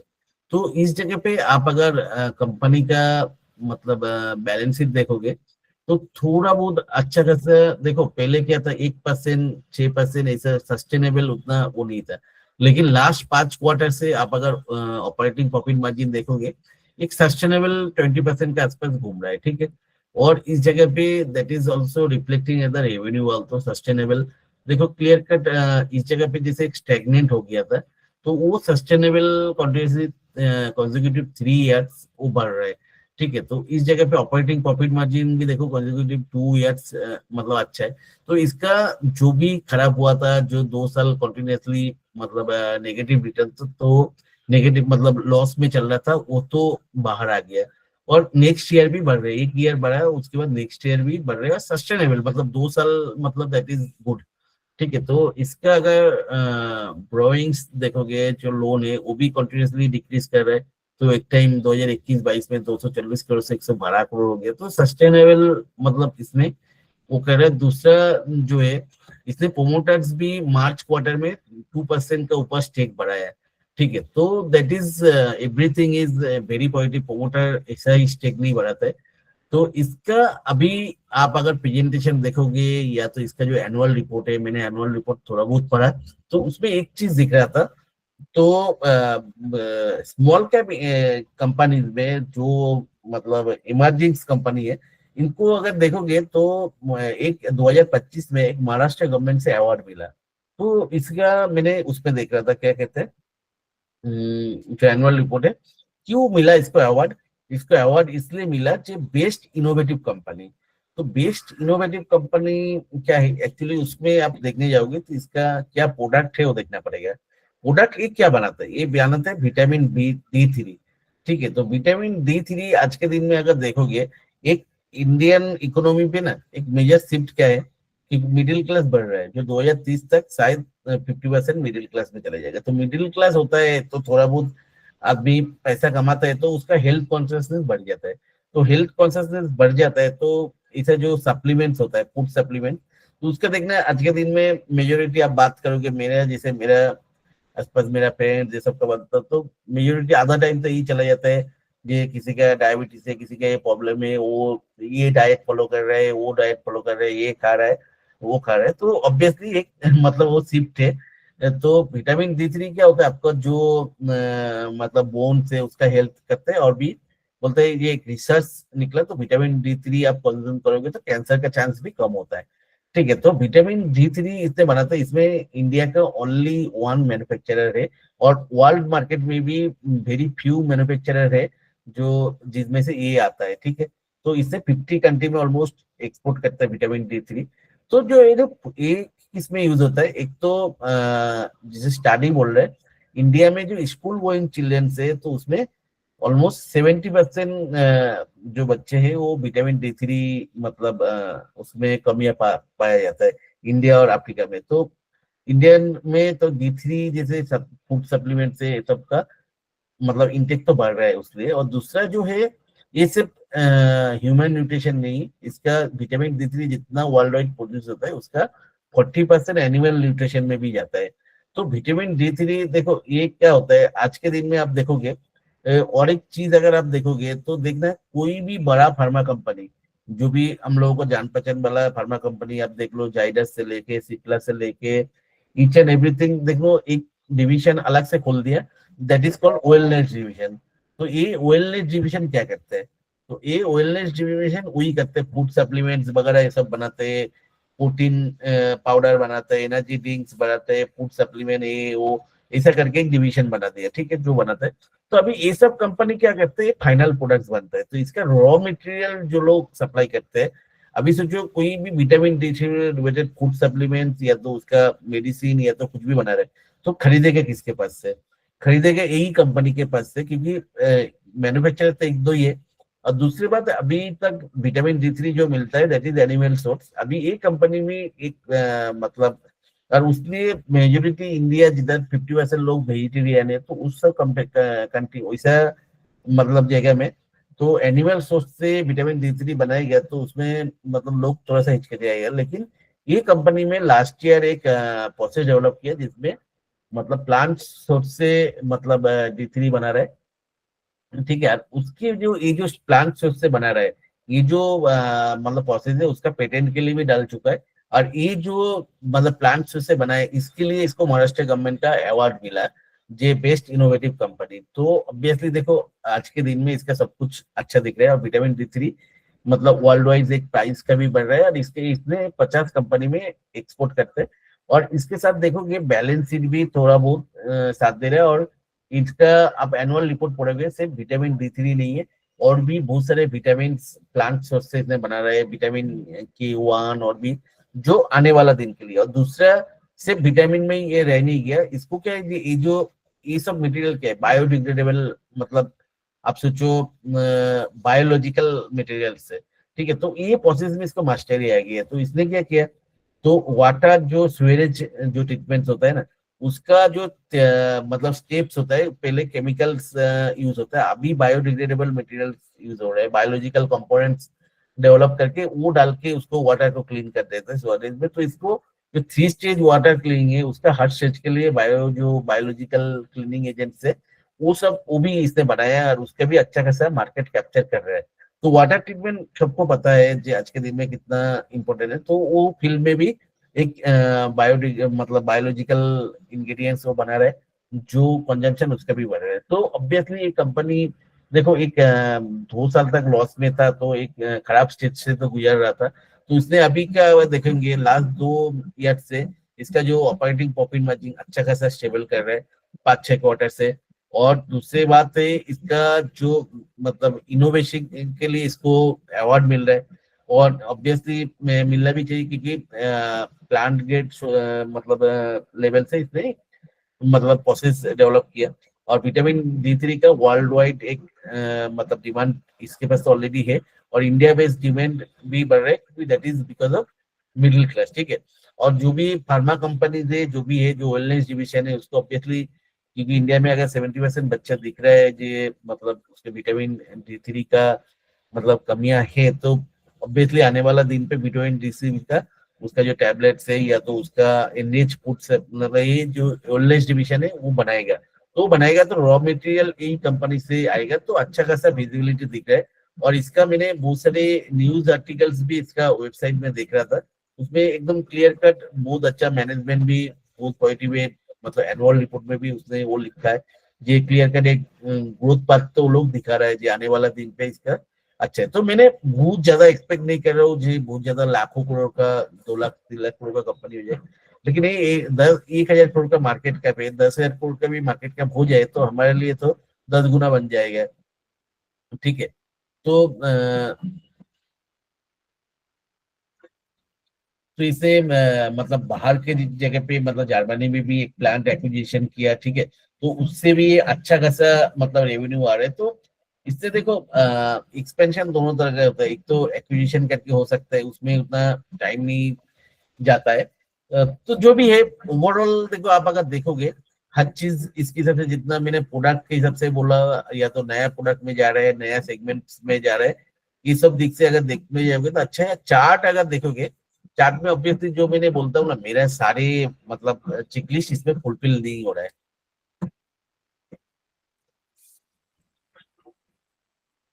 तो फर्मेंटा अगर देखोगे ये जो जोन है 2018 से लेके ये कंसोलिडेट कर रहा है, ठीक है।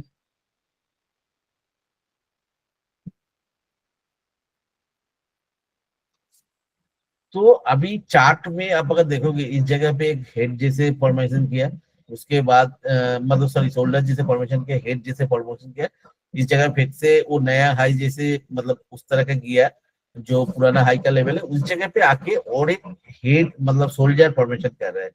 अभी ये जो शोल्डर फॉर्मेशन कर रहे हैं तो ये चार्ट देख के लग रहा है जी ये जो हेड एंड शोल्डर फॉर्मेशन है इसको लॉन्गर टर्म चार्ट में ब्रेक करेगा। तो ब्रेक करेगा क्या है, एक मल्टी ईयर मतलब ब्रेकआउट आएगा, ठीक है। और क्यों मैंने बोल रहा हूँ, देखो इस जगह पे वीकली चार्ट अगर देखोगे, वीकली चार्ट पे जो टेल लाइन क्रिएट कर रहा था वो टेल लाइन को क्लियर कट ब्रेक किया, और इस जगह पे जो मतलब इसका क्या कहते हैं, ये जो पूछ है, ठीक है, ये जो टेल है, टेल के अंदर एक क्लोजिंग दिया क्लियर का नीचे जाके, और इसके साथ ब्रेकआउट भी दिया। तो चार्ट देख के वीकली चार्ट देख के लग रहा है ये अभी मतलब फट सकता है, अगर मार्केट का सपोर्ट मिले इस जगह से फटने का चांस है, क्योंकि वीकली चार्ट पे ब्रेकआउट दिया।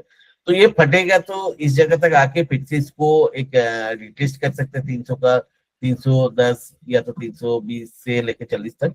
तो इस जगह पे स्ट्रक्चर देख के लग रहा है इस जगह पे एक मल्टी ईयर ब्रेकआउट आ जाएगा, क्योंकि ये वीकली चार्ट पे ऑलरेडी ब्रेकआउट दे चुका है, और ये जो फॉर्मेशन भी लॉन्गर टाइम पे बना रहा है दैट इज ए मतलब हेड एंड शोल्डर जैसे एक लॉन्गर टाइम पे फॉर्मेट में बना रहा है। तो इसकी सबसे एक्सपेक्टेड जो है ये जो 440 का लेवल है उसको पे, चलो अभी जो लोग थोड़ा सा नीचे का लेवल पे ले सकते हैं, तो इस जगह पे अगर डीप आएगा तो मैक्सिमम 320-30 का लेवल तक आ सकता है, तो उस जगह से आप लोग एक्यूमुलेट कर सकते हो। मेरा पर्सनली जो है अभी मतलब थोड़ा बहुत दिया है मैंने इसको, ठीक है। तो इस वीक यही जगह पे मतलब 340 मतलब 50 का लेवल पे थोड़ा बहुत दिया, 10% 15% के आसपास होगा मेरा जो फाइनल टारगेट है। लेकिन ये वीकली चार्ट पे ब्रेकआउट देख रहे हैं, देखो डेली चार्ट पे एक बड़ा सा मूव के बाद एक फ्लैग जैसे पैटर्न बना है, तो कभी भी वीकली चार्ट देख रहे हैं ये फ्लैग जैसे पैटर्न कभी भी ब्लास्ट करेगा, ठीक है।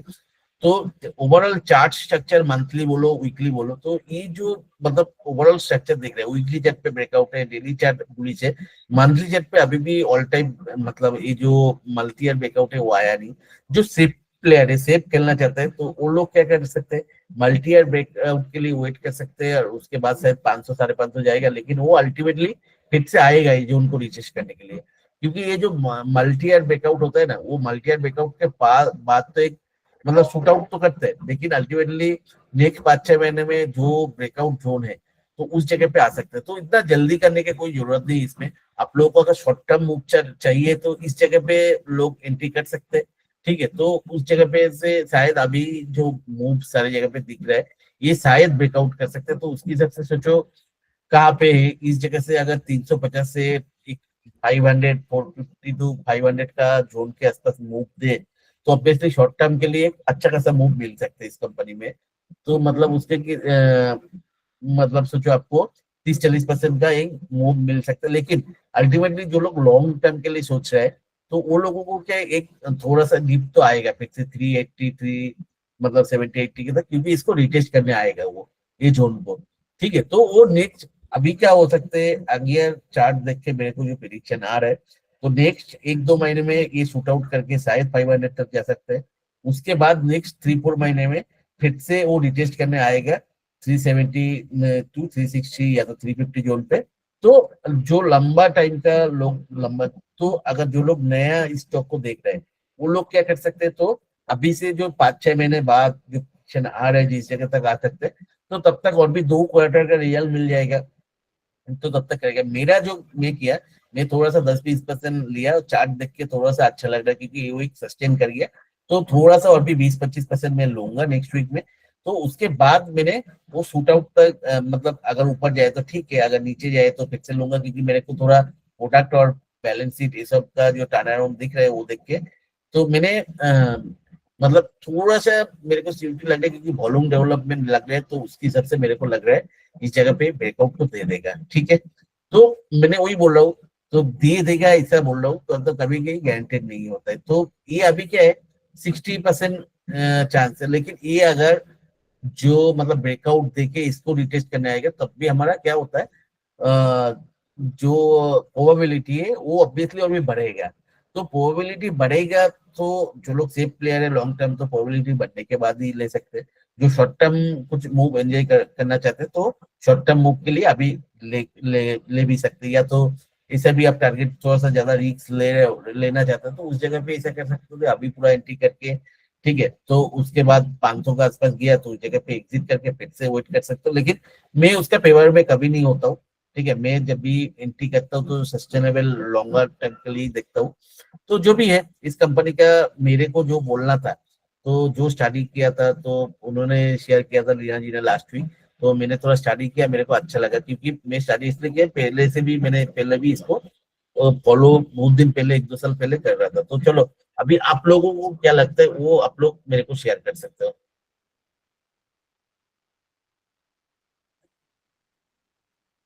किसी को कुछ शेयर नहीं करना है? दादा थोड़ा सा मैं भी बोलना चाह रहा था। हाँ, बोलिए। विटामिन D3 का डेफिसिट बहुत बढ़ गया यंगस्टर्स में भी, जो प्रिपेयर कर रहे हैं यूपीएससी, और जो भी स्टूडेंट्स हैं जो कॉम्पिटिटिव एग्जाम प्रिपेयर कर रहे हैं, वो रेगुलरली डॉक्टर्स के पास जा रहे हैं इस समय। और डॉक्टर्स का भी सजेशन ये है कि धूप से आपका विटामिन डी हो नहीं रहा है रिकवर, तो उनको 60,000 IU की उनको सजेशन दिया जा रहा है 6 से हर वीक में 2 या 3 बार लेने के लिए। तो ये कंटिन्यूसली है, और WHO का भी एक रिसर्च सामने आया है कि यंगस्टर्स में ये बहुत ज्यादा बढ़ रहा है, आने 5 साल में थोड़ा और ज्यादा बढ़ेगा। हाँ, WHO का रिसर्च ऐसा आया है, जो मैंने पढ़ रहा था थोड़ा, जो इंडिया में और अफ्रीका में जो स्कूल गोइंग चिल्ड्रन है, उसमें 70% चिल्ड्रन का भी विटामिन D3 डेफिशिएंट है। क्योंकि बिकॉज ऑफ हमारा जो कल्चर है ना, हम लोग क्या है, मतलब कपड़ा पूरा पहनते हैं, पूरा ढक के कपड़ा पहनते हैं, so that is also one of the reason. तो विटामिन D3 का सप्लीमेंट का कंजम्पशन बहुत ज्यादा बढ़ रहा है। आपने सही बोला, मतलब इसकी तरफ से, और दैट इज ऑल्सो लोगों को मतलब दूसरा बात, तो जो मैं बोल रहा था, मिडिल क्लास बढ़ेगा तो इस सब का अवेयरनेस भी बढ़ता है जी, सप्लीमेंट के उसमें। हाँ, तो आपको ओवरऑल क्या लगता है कंपनी का? फंडामेंटल्स बहुत अच्छे हैं दादा इसके, जैसा आपने भी रीड किया, ये बहुत अच्छी कंपनी लग रही है इन्वेस्टमेंट के लिए फार्मा में। क्योंकि हम लोग जो है कोई कंपनी ढूंढते हैं जो कोई चीज में मार्केट लीडर्स है, तो ये कंपनी देखो विटामिन D3 मैन्युफैक्चरिंग में ओनली कंपनी है शायद इंडिया में। तो और हाँ, बोलिए। एक और पॉजिटिव चीज ये है सर कि इसमें दहेज जो प्लांट है उसमें कुछ 110 करोड़ का कैपेक्स आ रहा है यस, विटामिन D3 का। और उसने अभी मतलब 10 दिसंबर को ही मीटिंग हुआ है, और उसमें QIP और राइट इश्यू शायद आएगा, और ये फंड रेज करने वाले हैं। फंड रेज एक्चुअली लास्ट 2-3 साल से 1-2 बार तो किया है। हाँ, बट ये और भी करने वाले हैं, और ये यहाँ दहेज के प्लांट में कैपेक्स आने वाला है। और मैंने मतलब 2022 में कुछ उसके प्रमोटर ने या शायद कोई लैंड सेल किया पुणे वाला, वो क्यों किया वो पता नहीं है, वो देखना पड़ेगा, बट लैंड सेल हुआ है। तो वन थिंग और कि हम लोग भी रेगुलरली इसे परचेज करते हैं 3-4 साल से। तो इस वक्त में 6 महीने से शॉर्टेज, जहां से मैं लेता हूँ सप्लाई में शॉर्टेज बता रहे हैं बाकी के जो मेडिसिन के शॉप्स हैं जी। इवन दो ये जो प्रधानमंत्री जो योजना है वो जेनरिक दवाई है, वहां भी शॉर्टेज है D3 की। जो शॉर्ट्स हैं और शैसेज हैं, कंजम्पशन बढ़ रहा है और एक्सपोर्ट भी बढ़ रहा है इसका जी कंजम्पशन बहुत तेज है D3 की सब। और दादा एक चीज और मैं ऐड करना चाहूंगा कि ये जो कंपनी है ये टॉप 3 वर्ल्ड में के जो D3 विटामिन डी के मैन्युफैक्चरर्स हैं उसमें से एक है, और उसमें से 3 कंपनियों में से एक ही इंडियन कंपनी है। ओनली वन इंडियन कंपनी, सही बोलना चाहता हूँ ना? जी जी, एक ही इंडियन कंपनी है जो विटामिन डी में वर्ल्ड लीडर है। Yes. बाकी के 2 तो फॉरेन की कंपनी है। फंडामेंटल्स तो अच्छा ही है, अच्छे खासे वैल्यूएशन पे भी ट्रेड हो रही है।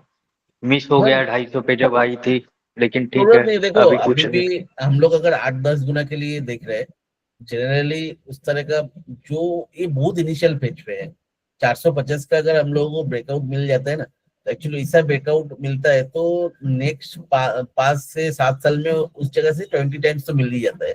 ठीक है, लेकिन उसके लिए पेशेंस दिखाना पड़ेगा, अप डाउन रहेगा, हम लोगों को और भी ज्यादा स्टडी करना चाहिए। ऑब्वियसली ये कंपनी 450 के ऊपर अगर ब्रेकआउट देके उधर सस्टेन कर जाए तो नेक्स्ट 6-7 साल में बहुत ज्यादा जा सकता है। उसके हिसाब से जो दिख रहा है, देखो अभी विटामिन D3 का डिमांड है, ईच एंड एवरीथिंग है।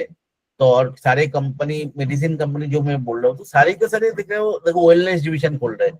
तो वेलनेस डिवीजन से विटामिन D3 का टैबलेट्स नहीं, विटामिन D3 फूड सप्लीमेंट्स भी बहुत सारे निकलेंगे अगर इसको मतलब जरूरत है। क्योंकि आज के दिन में WHO अगर रिसर्च करके दे रहे हैं 70% बच्चे का मतलब है, मतलब कमी है विटामिन D3 का डेफिशिएट है, तो मतलब आने वाला दिन पे विटामिन D3 ऐसा ही होने वाला है, तब एक कंपनी हाथ में नहीं आएगा। तो ये बहुत इनिशियल स्टेज पे है, तो आप उससे मत सोचो जो 250 पे क्यों नहीं ले पाए। ऑब्वियसली एक अच्छा लेवल पे, क्योंकि जब तक चेकलिस्ट फुलफिल नहीं होता तब तक लेना भी सही नहीं है। दादा टेक्निकल में ये वीकली चार्ट में एक ट्रायंगल पैटर्न भी बना रहा है। हाँ, मैंने वीकली दादा मैंने चार्ट टेलीग्राम पे ऑलरेडी चार्ट शेयर किया। मुझे ख्याल से ये एक रेजिस्टेंस जोन है, इसमें से फिर से मुझे ऐसे लगता है कि 300 के अराउंड आने के कि हो सकता है आ जाए। देखो चार्ट मैंने ऑलरेडी डिस्कस कर चुका है, ठीक है, तो मैंने अभी दिखाया, तो पता नहीं चार्ट देखा है या नहीं आप लोगों को। चार्ट भयंकर बुलिश है, डेली चार्ट तो इमीडिएटली तो नहीं दिखता है मेरे को, ठीक है। हाँ, मार्केट बहुत ज्यादा वीकली चार्ट वीकली चार्ट में तो एक ब्रेकआउट है, क्लियर कट ब्रेकआउट है, और that is with good volume, clear cut breakout है। ट्रेडिंग ट्रेडिंग ट्रेडिंग व्यू में कुछ अलग चार्ट दिखा रहा है चाचा। वो तो मेरे को पता नहीं है, मेरा पेड सॉफ्टवेयर है, कम से कम मैं रिलाई कर सकता हूँ इसको। तो दादा इसमें ABCD पैटर्न ट्रायंगल का फॉर्म हो रहा है। हाँ देखो, आप ट्राइंगल बोलो या तो 10 लाइन में, तो 10 लाइन ही हमेशा प्रेफर करता हूँ, ठीक है। तो जी 10 फ्लैग लाइन पैटर्न ब्रेकआउट तो है, जी क्लियर कट 10 लाइन ब्रेकआउट है। और डेली चार्ट देखोगे, डेली चार्ट तो मतलब भयंकर स्ट्रॉन्ग है। जी देखो इस जगह से एकदम स्ट्रेट मूव आया और उसके बाद भी थोड़ा बहुत हिल नहीं रहा है। थोड़ा गैप फॉर्म हो गया दादा। मतलब इस जगह पे क्लियर कट मतलब क्या कहते हैं, एक फ्लैग जैसे बना रहा है, टाइट फ्लैग।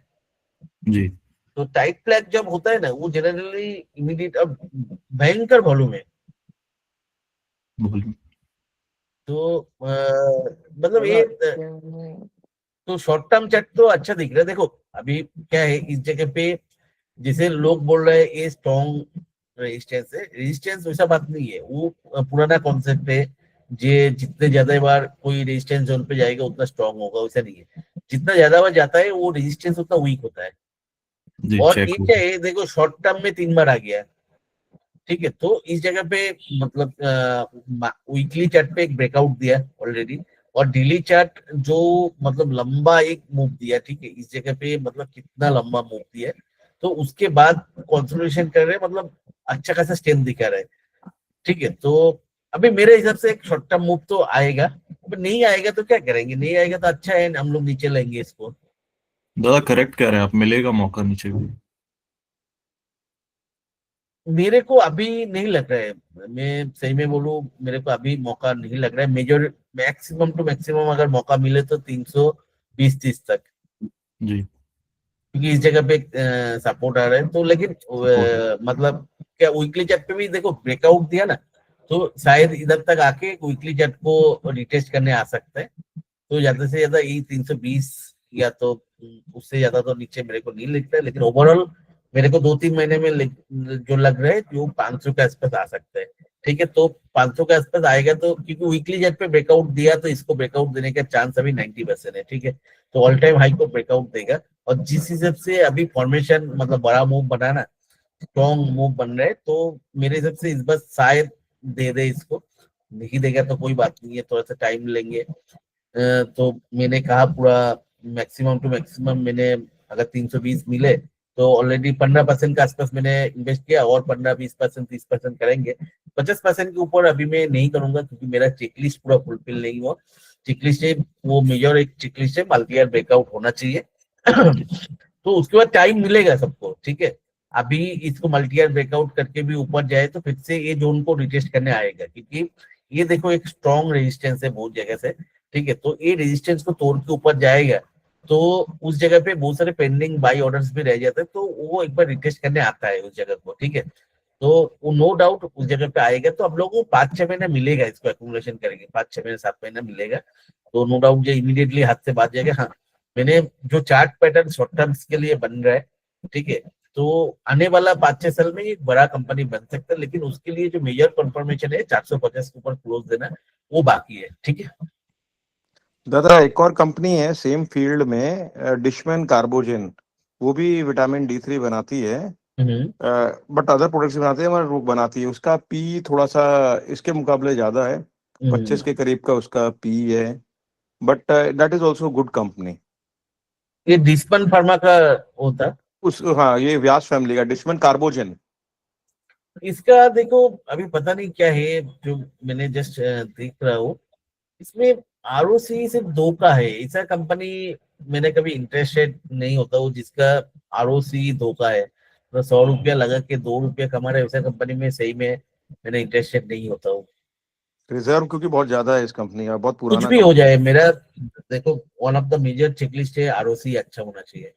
तो बहुत सारे कंपनीज है, हम लोग 2 का ROC दे रहे हैं, ऐसा कंपनी में पड़ेंगे। हम जिसमें बात कर रहे हैं उसमें 20, 24, 26 है।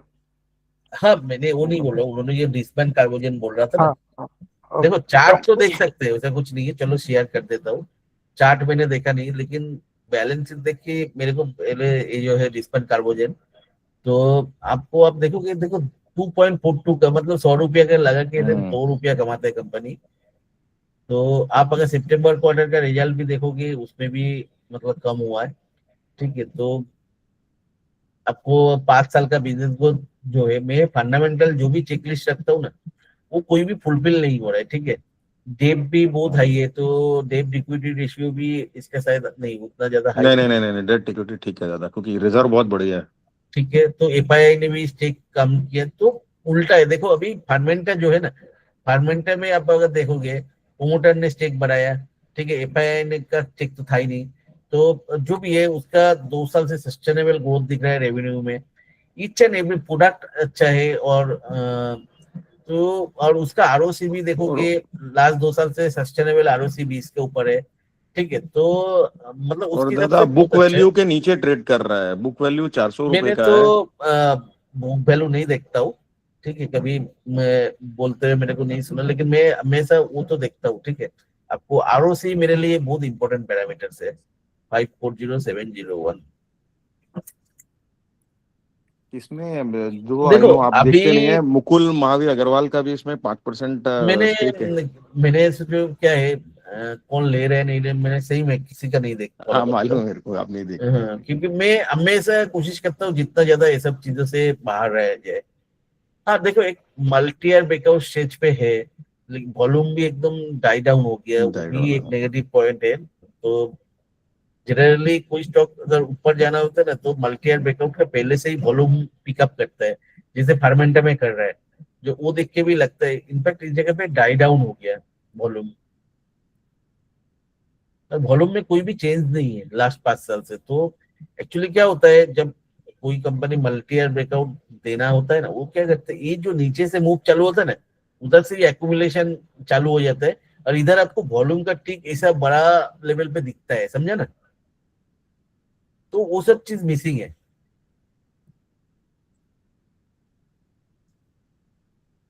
तो मैंने इसमें नहीं पढ़ूंगा कोई मतलब वो पढ़ा तो मतलब, देखो वो लोगों को क्या है, इनसाइड इंफॉर्मेशन मिल सकते हैं बहुत सारे, ऐसा भी नहीं है कि वो लोग जितना स्टॉक लेते हैं सब चलता है, ठीक है।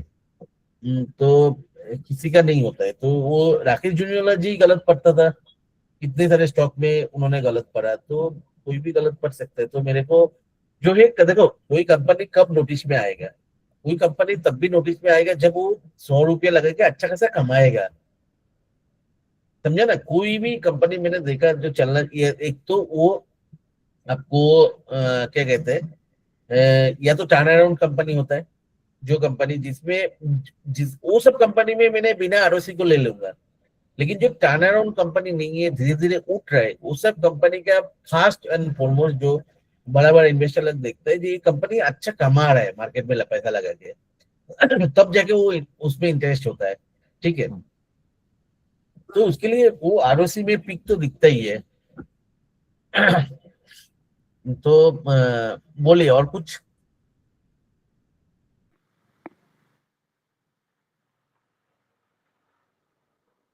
सर एक चीज पूछना था, ये आरओसी में प्रीवियस ईयर मतलब 2025 में 23% दिखा रहा है, उससे पहले वो सिंगल डिजिट में था, बीच में वो 0 था, और और उस उससे टाइम पहले में वो लॉस नहीं में था नहीं ना, तो हाँ तो उस अच्छा कंपनी बाकी लॉस में उस था। वो तो लॉस में था, तो कोई कंपनी जब लॉस में था तो उसका कैसे आरएससी प्लस में आएगा। बिल्कुल बिल्कुल। अभी 2 साल से सस्टेनेबल दिख रहा है, मैंने वही बोल रहा हूँ। अच्छा ओके आप 22-23 का देखोगे, दोनों साल कॉन्टिन्यूसली ह्यूज लॉस कर रहा था कंपनी। उस टाइम ऑपरेटिंग प्रॉफिट मार्जिन भी माइनस में था, सब कुछ था। तो अभी 5-6 क्वार्टर से कंटिन्यूसली 20 के ऊपर ऑपरेटिंग प्रॉफिट मार्जिन आ रहे हैं, आरओसी भी आ रहे हैं, सब कुछ आ रहे हैं। Right right, thank you.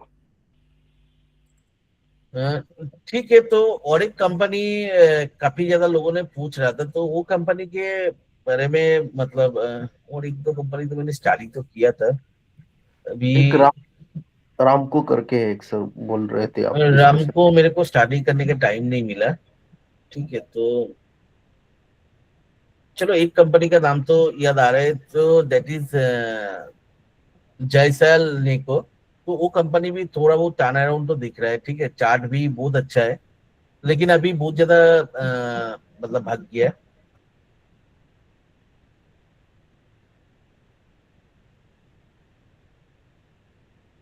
ये कंपनी आप अगर देखोगे, ऑलरेडी 7,000 करोड़ का कंपनी है, ठीक है। तो उसमें आरओसी भी 12.6 है। इसमें मेरे को जो इंटरेस्टिंग दिख रहा है, देखो लास्ट मतलब अभी थोड़ा बहुत इधर से सेल्स अच्छा बढ़ा है, लेकिन वो भी इम्प्रेसिव नहीं है। मेरे को जो इम्प्रेसिव लग रहा है, इस कंपनी कुछ दिन पहले बैंकक्रप्ट था, उधर से निकला था, अभी अच्छा खासा जगह पे है। तो मतलब बैंकक्रप्ट सिचुएशन से निकल के उतना ज्यादा अभी तक चला नहीं है, डेट रिस्ट्रक्चरिंग हुआ। और ये कंपनी क्या बनाते हैं स्टील का जो बिलेट्स वगैरह बनाता है, स्टील ये सब बनाता है, ठीक है। तो ये और ये अभी जो है ना, पहले क्या था, रॉ मटेरियल के लिए बहुत ज्यादा डिपेंडेंसी था, जो माइनिंग कंपनी था। अभी ये क्या है, इसका सेल्फ कैप्टिव माइंस भी मतलब इसके पास है, तो रॉ मटेरियल के लिए भी सेल्फ सफिशिएंट हो गया। उसके साथ डेप भी रिस्ट्रक्चर हो गया, ठीक है। तो डेप रिस्ट्रक्चर होने के बाद, चलो अभी चार्ट देख लेते हैं इसका क्या, क्योंकि मैं इसमें इंटरेस्टेड हुआ था चार्ट देख के, ठीक है।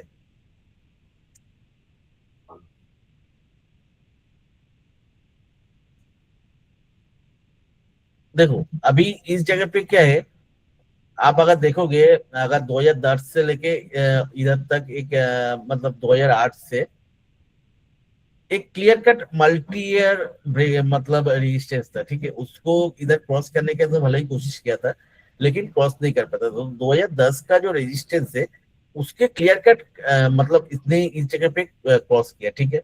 आप इस मूव को मैंने उतना पकड़ूंगा नहीं, क्योंकि ये देखो ये जो मूव आया था, ये मूव आया था आपका जो डेब रिस्ट्रक्चरिंग हुआ था उसके वजह से। लेकिन 2010 का जो रेजिस्टेंस है ना, उसको ब्रेक करने के टाइम वॉल्यूम देखो, अमेजिंग वॉल्यूम। मतलब यही चीज होता है जो मतलब आपको एक विनर्स के साथ जो बाकी है, जैसे वो कंपनी आप बोल रहा था ना, वो इसमें उसमें वॉल्यूम कम हो रहा था, लेकिन इसमें देखो ये जो 2010 का रेजिस्टेंस है उसको जो ब्रेक किया अमेजिंग वॉल्यूम के साथ, मतलब एकदम से शूट अप। मतलब आपको कितना वॉल्यूम आता था, मतलब 50-60 लाख का वॉल्यूम था, उधर से शूट अप करके 17-18 करोड़, वो भी 2 महीने से। मतलब इस जगह पे भी आप देखोगे 5-6 करोड़ का वॉल्यूम है और कॉन्टिन्यूसली ऊपर जा रहा था। तो ऑब्वियसली नो डाउट कंपनी में अच्छा कुछ तो आने वाला ही है।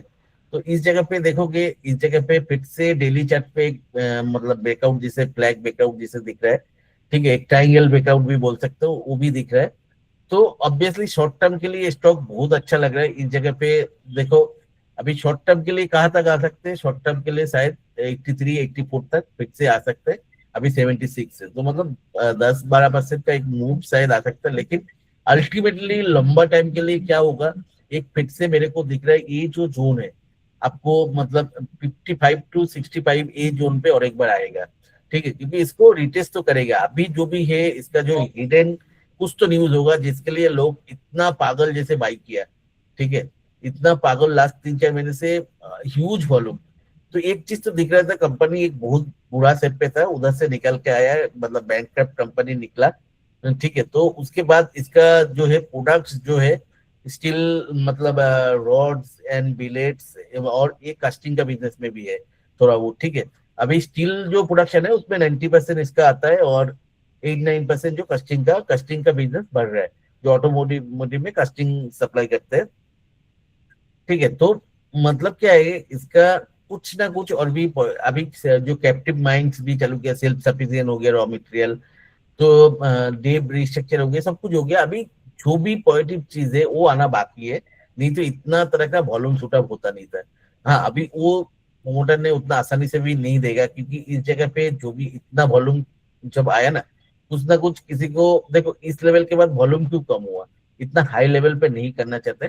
तो शायद जो न्यूज सब इनसाइडर का है, वो न्यूज फिर से इसको ऊपर का लेवल पे इधर तक लेकर आएगा, लेकिन इधर से शार्प करेक्शन तो आएगा, क्योंकि ये लेवल पे जो है आप देखोगे, जब इधर से करेक्शन हुआ ना, इस जगह पे भी अच्छा खासा कंसोलिडेशन किया था, और इधर ही स्पाइक देके इधर तक करके फिर से करेक्शन हुआ था। तो ऑब्वियसली इस जगह तक आके 80-85 जोन से फिर से एक बार मतलब 55 से 65 का जोन पे आएगा। तो मैंने भी नहीं लिया, तो उस जोन पे लूंगा, क्योंकि इतना बड़ा वॉल्यूम स्पाइक कभी फेल नहीं हो सकता है। तो ठीक है, तो मेरा टोटली इस कंपनी का एनुअल रिपोर्ट मैंने अभी तक पढ़ा नहीं है, ठीक है, लेकिन जो इनिशियली देखा, डेब रिस्ट्रक्चर हुआ, इसका प्रोडक्ट्स देखा, इसका जो मतलब बॉटलनेक था इसका, मतलब रॉ मटेरियल मिलने का, वो भी गवर्नमेंट से इसको कैप्टिव माइंस मिल चुका है। तो ऑपरेटिंग प्रॉफिट मार्जिन उससे बढ़ रहा है, और अच्छा खासा रिजर्व्स बढ़ गया, जो मतलब 2-3 साल पहले जो था इसका बैंकक्रप्ट जिसने सिचुएशन था उधर से भी बाहर आ गया। तो मेरे को तो चार्ट, मतलब इसमें मैंने चार्ट के हिसाब से बहुत ज्यादा, क्योंकि इसमें मल्टी ईयर ब्रेकआउट भी हो गया, तो ऑब्वियसली उधर एक शॉर्ट टर्म मूव के बाद उसको रिटेस्ट करना है। तो इस जगह पे मैंने तो नहीं लूंगा, क्योंकि शॉर्ट टर्म 5-10% वाले मूव दिख रहे हैं। तो ये अगर रिटेस्ट करके इधर आएगा तो तब भी मैंने लूंगा, अगर 60-65 का लेवल पे आ जाए एक बार, तो उसके बाद मैंने इसको लूंगा, ठीक है। तो ये मेरे को जो इस कंपनी का इनिशियल देख लिया, तो मतलब इसको मेरे को जो है अमेजिंग वॉल्यूम, और वो भी देखो नीचे का लेवल पे इस जगह पे आया, अमेजिंग। मतलब सोच नहीं सकता ऐसा, एक सिंगल डे में 4 करोड़ का, 4.5 करोड़ का, जो कंपनी लास्ट 10 साल के पूरा महीने में मतलब 50 लाख के ऊपर जाता नहीं था वॉल्यूम। तो अमेजिंग कुछ तो इसमें होने वाला है, और कॉन्स्टेंटली सस्टेनेबल वॉल्यूम स्पाइक है। तो चलो, अभी मेरे को जितना बोलना था इस कंपनी के बारे में तो बोल दिया, मेरे को इतना ज्यादा पता नहीं है, तो इधर शायद बहुत सारे लोगों को पता होगा, तो आप लोग शेयर कर सकते हो, तो वो मेरा कॉन्फिडेंस बढ़ाएगा। किसी को कुछ बोलना है?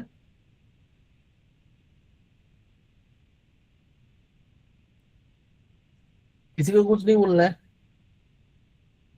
ठीक है, चलो अभी मतलब आज के लिए क्लोज करते हैं क्योंकि थोड़ा बहुत मेरे काम भी है। दादा ये वॉल्यूम रिटेलर्स की तो नहीं लग रही है, इंस्टीट्यूशनल बाय है ये। अरे रिटेलर्स इतना ज्यादा 17-18 करोड़ का मतलब वॉल्यूम, मतलब अब समझो 400-500 करोड़ का होता है, और रिटेलर्स जी इतना मतलब, तो कितने सारे रिटेलर्स रहेगा, कितना ज्यादा पॉसिबिलिटीज है। रिटेलर्स के ऐसा वॉल्यूम कभी आ ही नहीं सकता है। जी। ऐसा थोड़ा ही है 56 कि पॉइंट 10,000 रिटेलर एक साथ डिसाइड कर लिया कि हम लोग वो एक ही दिन में बाई करना है। दैट इज नो डाउट, ये मतलब इसमें कोई डाउट ही नहीं है। मतलब कोई इंस्टीट्यूशनल या तो प्रोमोटर या तो एफआईआई कोई भी, मतलब जो इन्फॉर्म्ड है वो लोग बाई किया है। बैक डेट में कभी इतना वॉल्यूम नहीं है इसमें। कभी नहीं, ये तो अमेजिंग। मतलब आप सोचो 50 लाख का एवरेज वॉल्यूम है, उधर से 16-17 करोड़ का वॉल्यूम है, मतलब 30-40 गुना। यही होता है ना एक मतलब इनिशियल लेवल पे आइडेंटिफाई करने का कोई भी स्टॉक का। हाँ बट ये जी दादा। ज्यादा बिल्कुल सही कह रहे हैं, लेकिन वही है कि अभी 75 या 70 रुपए के आसपास चल रहा है अभी। हाँ, थोड़ा सा नीचे और आ जाए तो एक अच्छा लेवल पे अकोमोडेट किया जा सकता है स्टॉक लॉन्ग टर्म के लिए। तो इसमें दो चीज हो सकते हैं, या तो किसी का इसमें क्या कहते हैं, टेक ओवर कैंडिडेट भी हो सकते हैं। और उसी का चार्ज तो ज्यादा है। टेक ओवर कैंडिडेट भी हो सकता है, क्योंकि आज के दिन में टाटा स्टील किसी को खुला छोड़ नहीं रहा है। हम्म। तो देखते हैं अभी लंबा टाइम पे क्या होता है। अभी तो नहीं आएगा, हमारा जोन पे आएगा तब भी मैं लूंगा। ठीक है, तो अभी चलो आज के लिए इधर क्लोज करते हैं। ठीक है, अभी फिर से कब होगा पता नहीं क्लास, कि नेक्स्ट वीक में फ्री नहीं हूँ, मैं घूमने जा रहा हूँ। बाकी तो देखेंगे।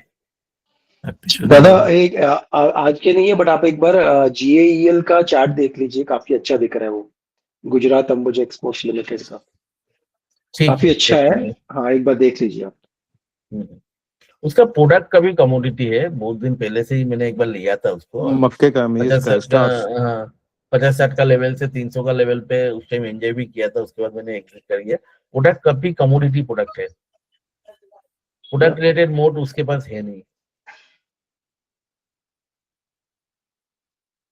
ठीक है, आज कंप्लीट दादा करते हैं। ओला इलेक्ट्रिक के बारे में कुछ हो सकता है?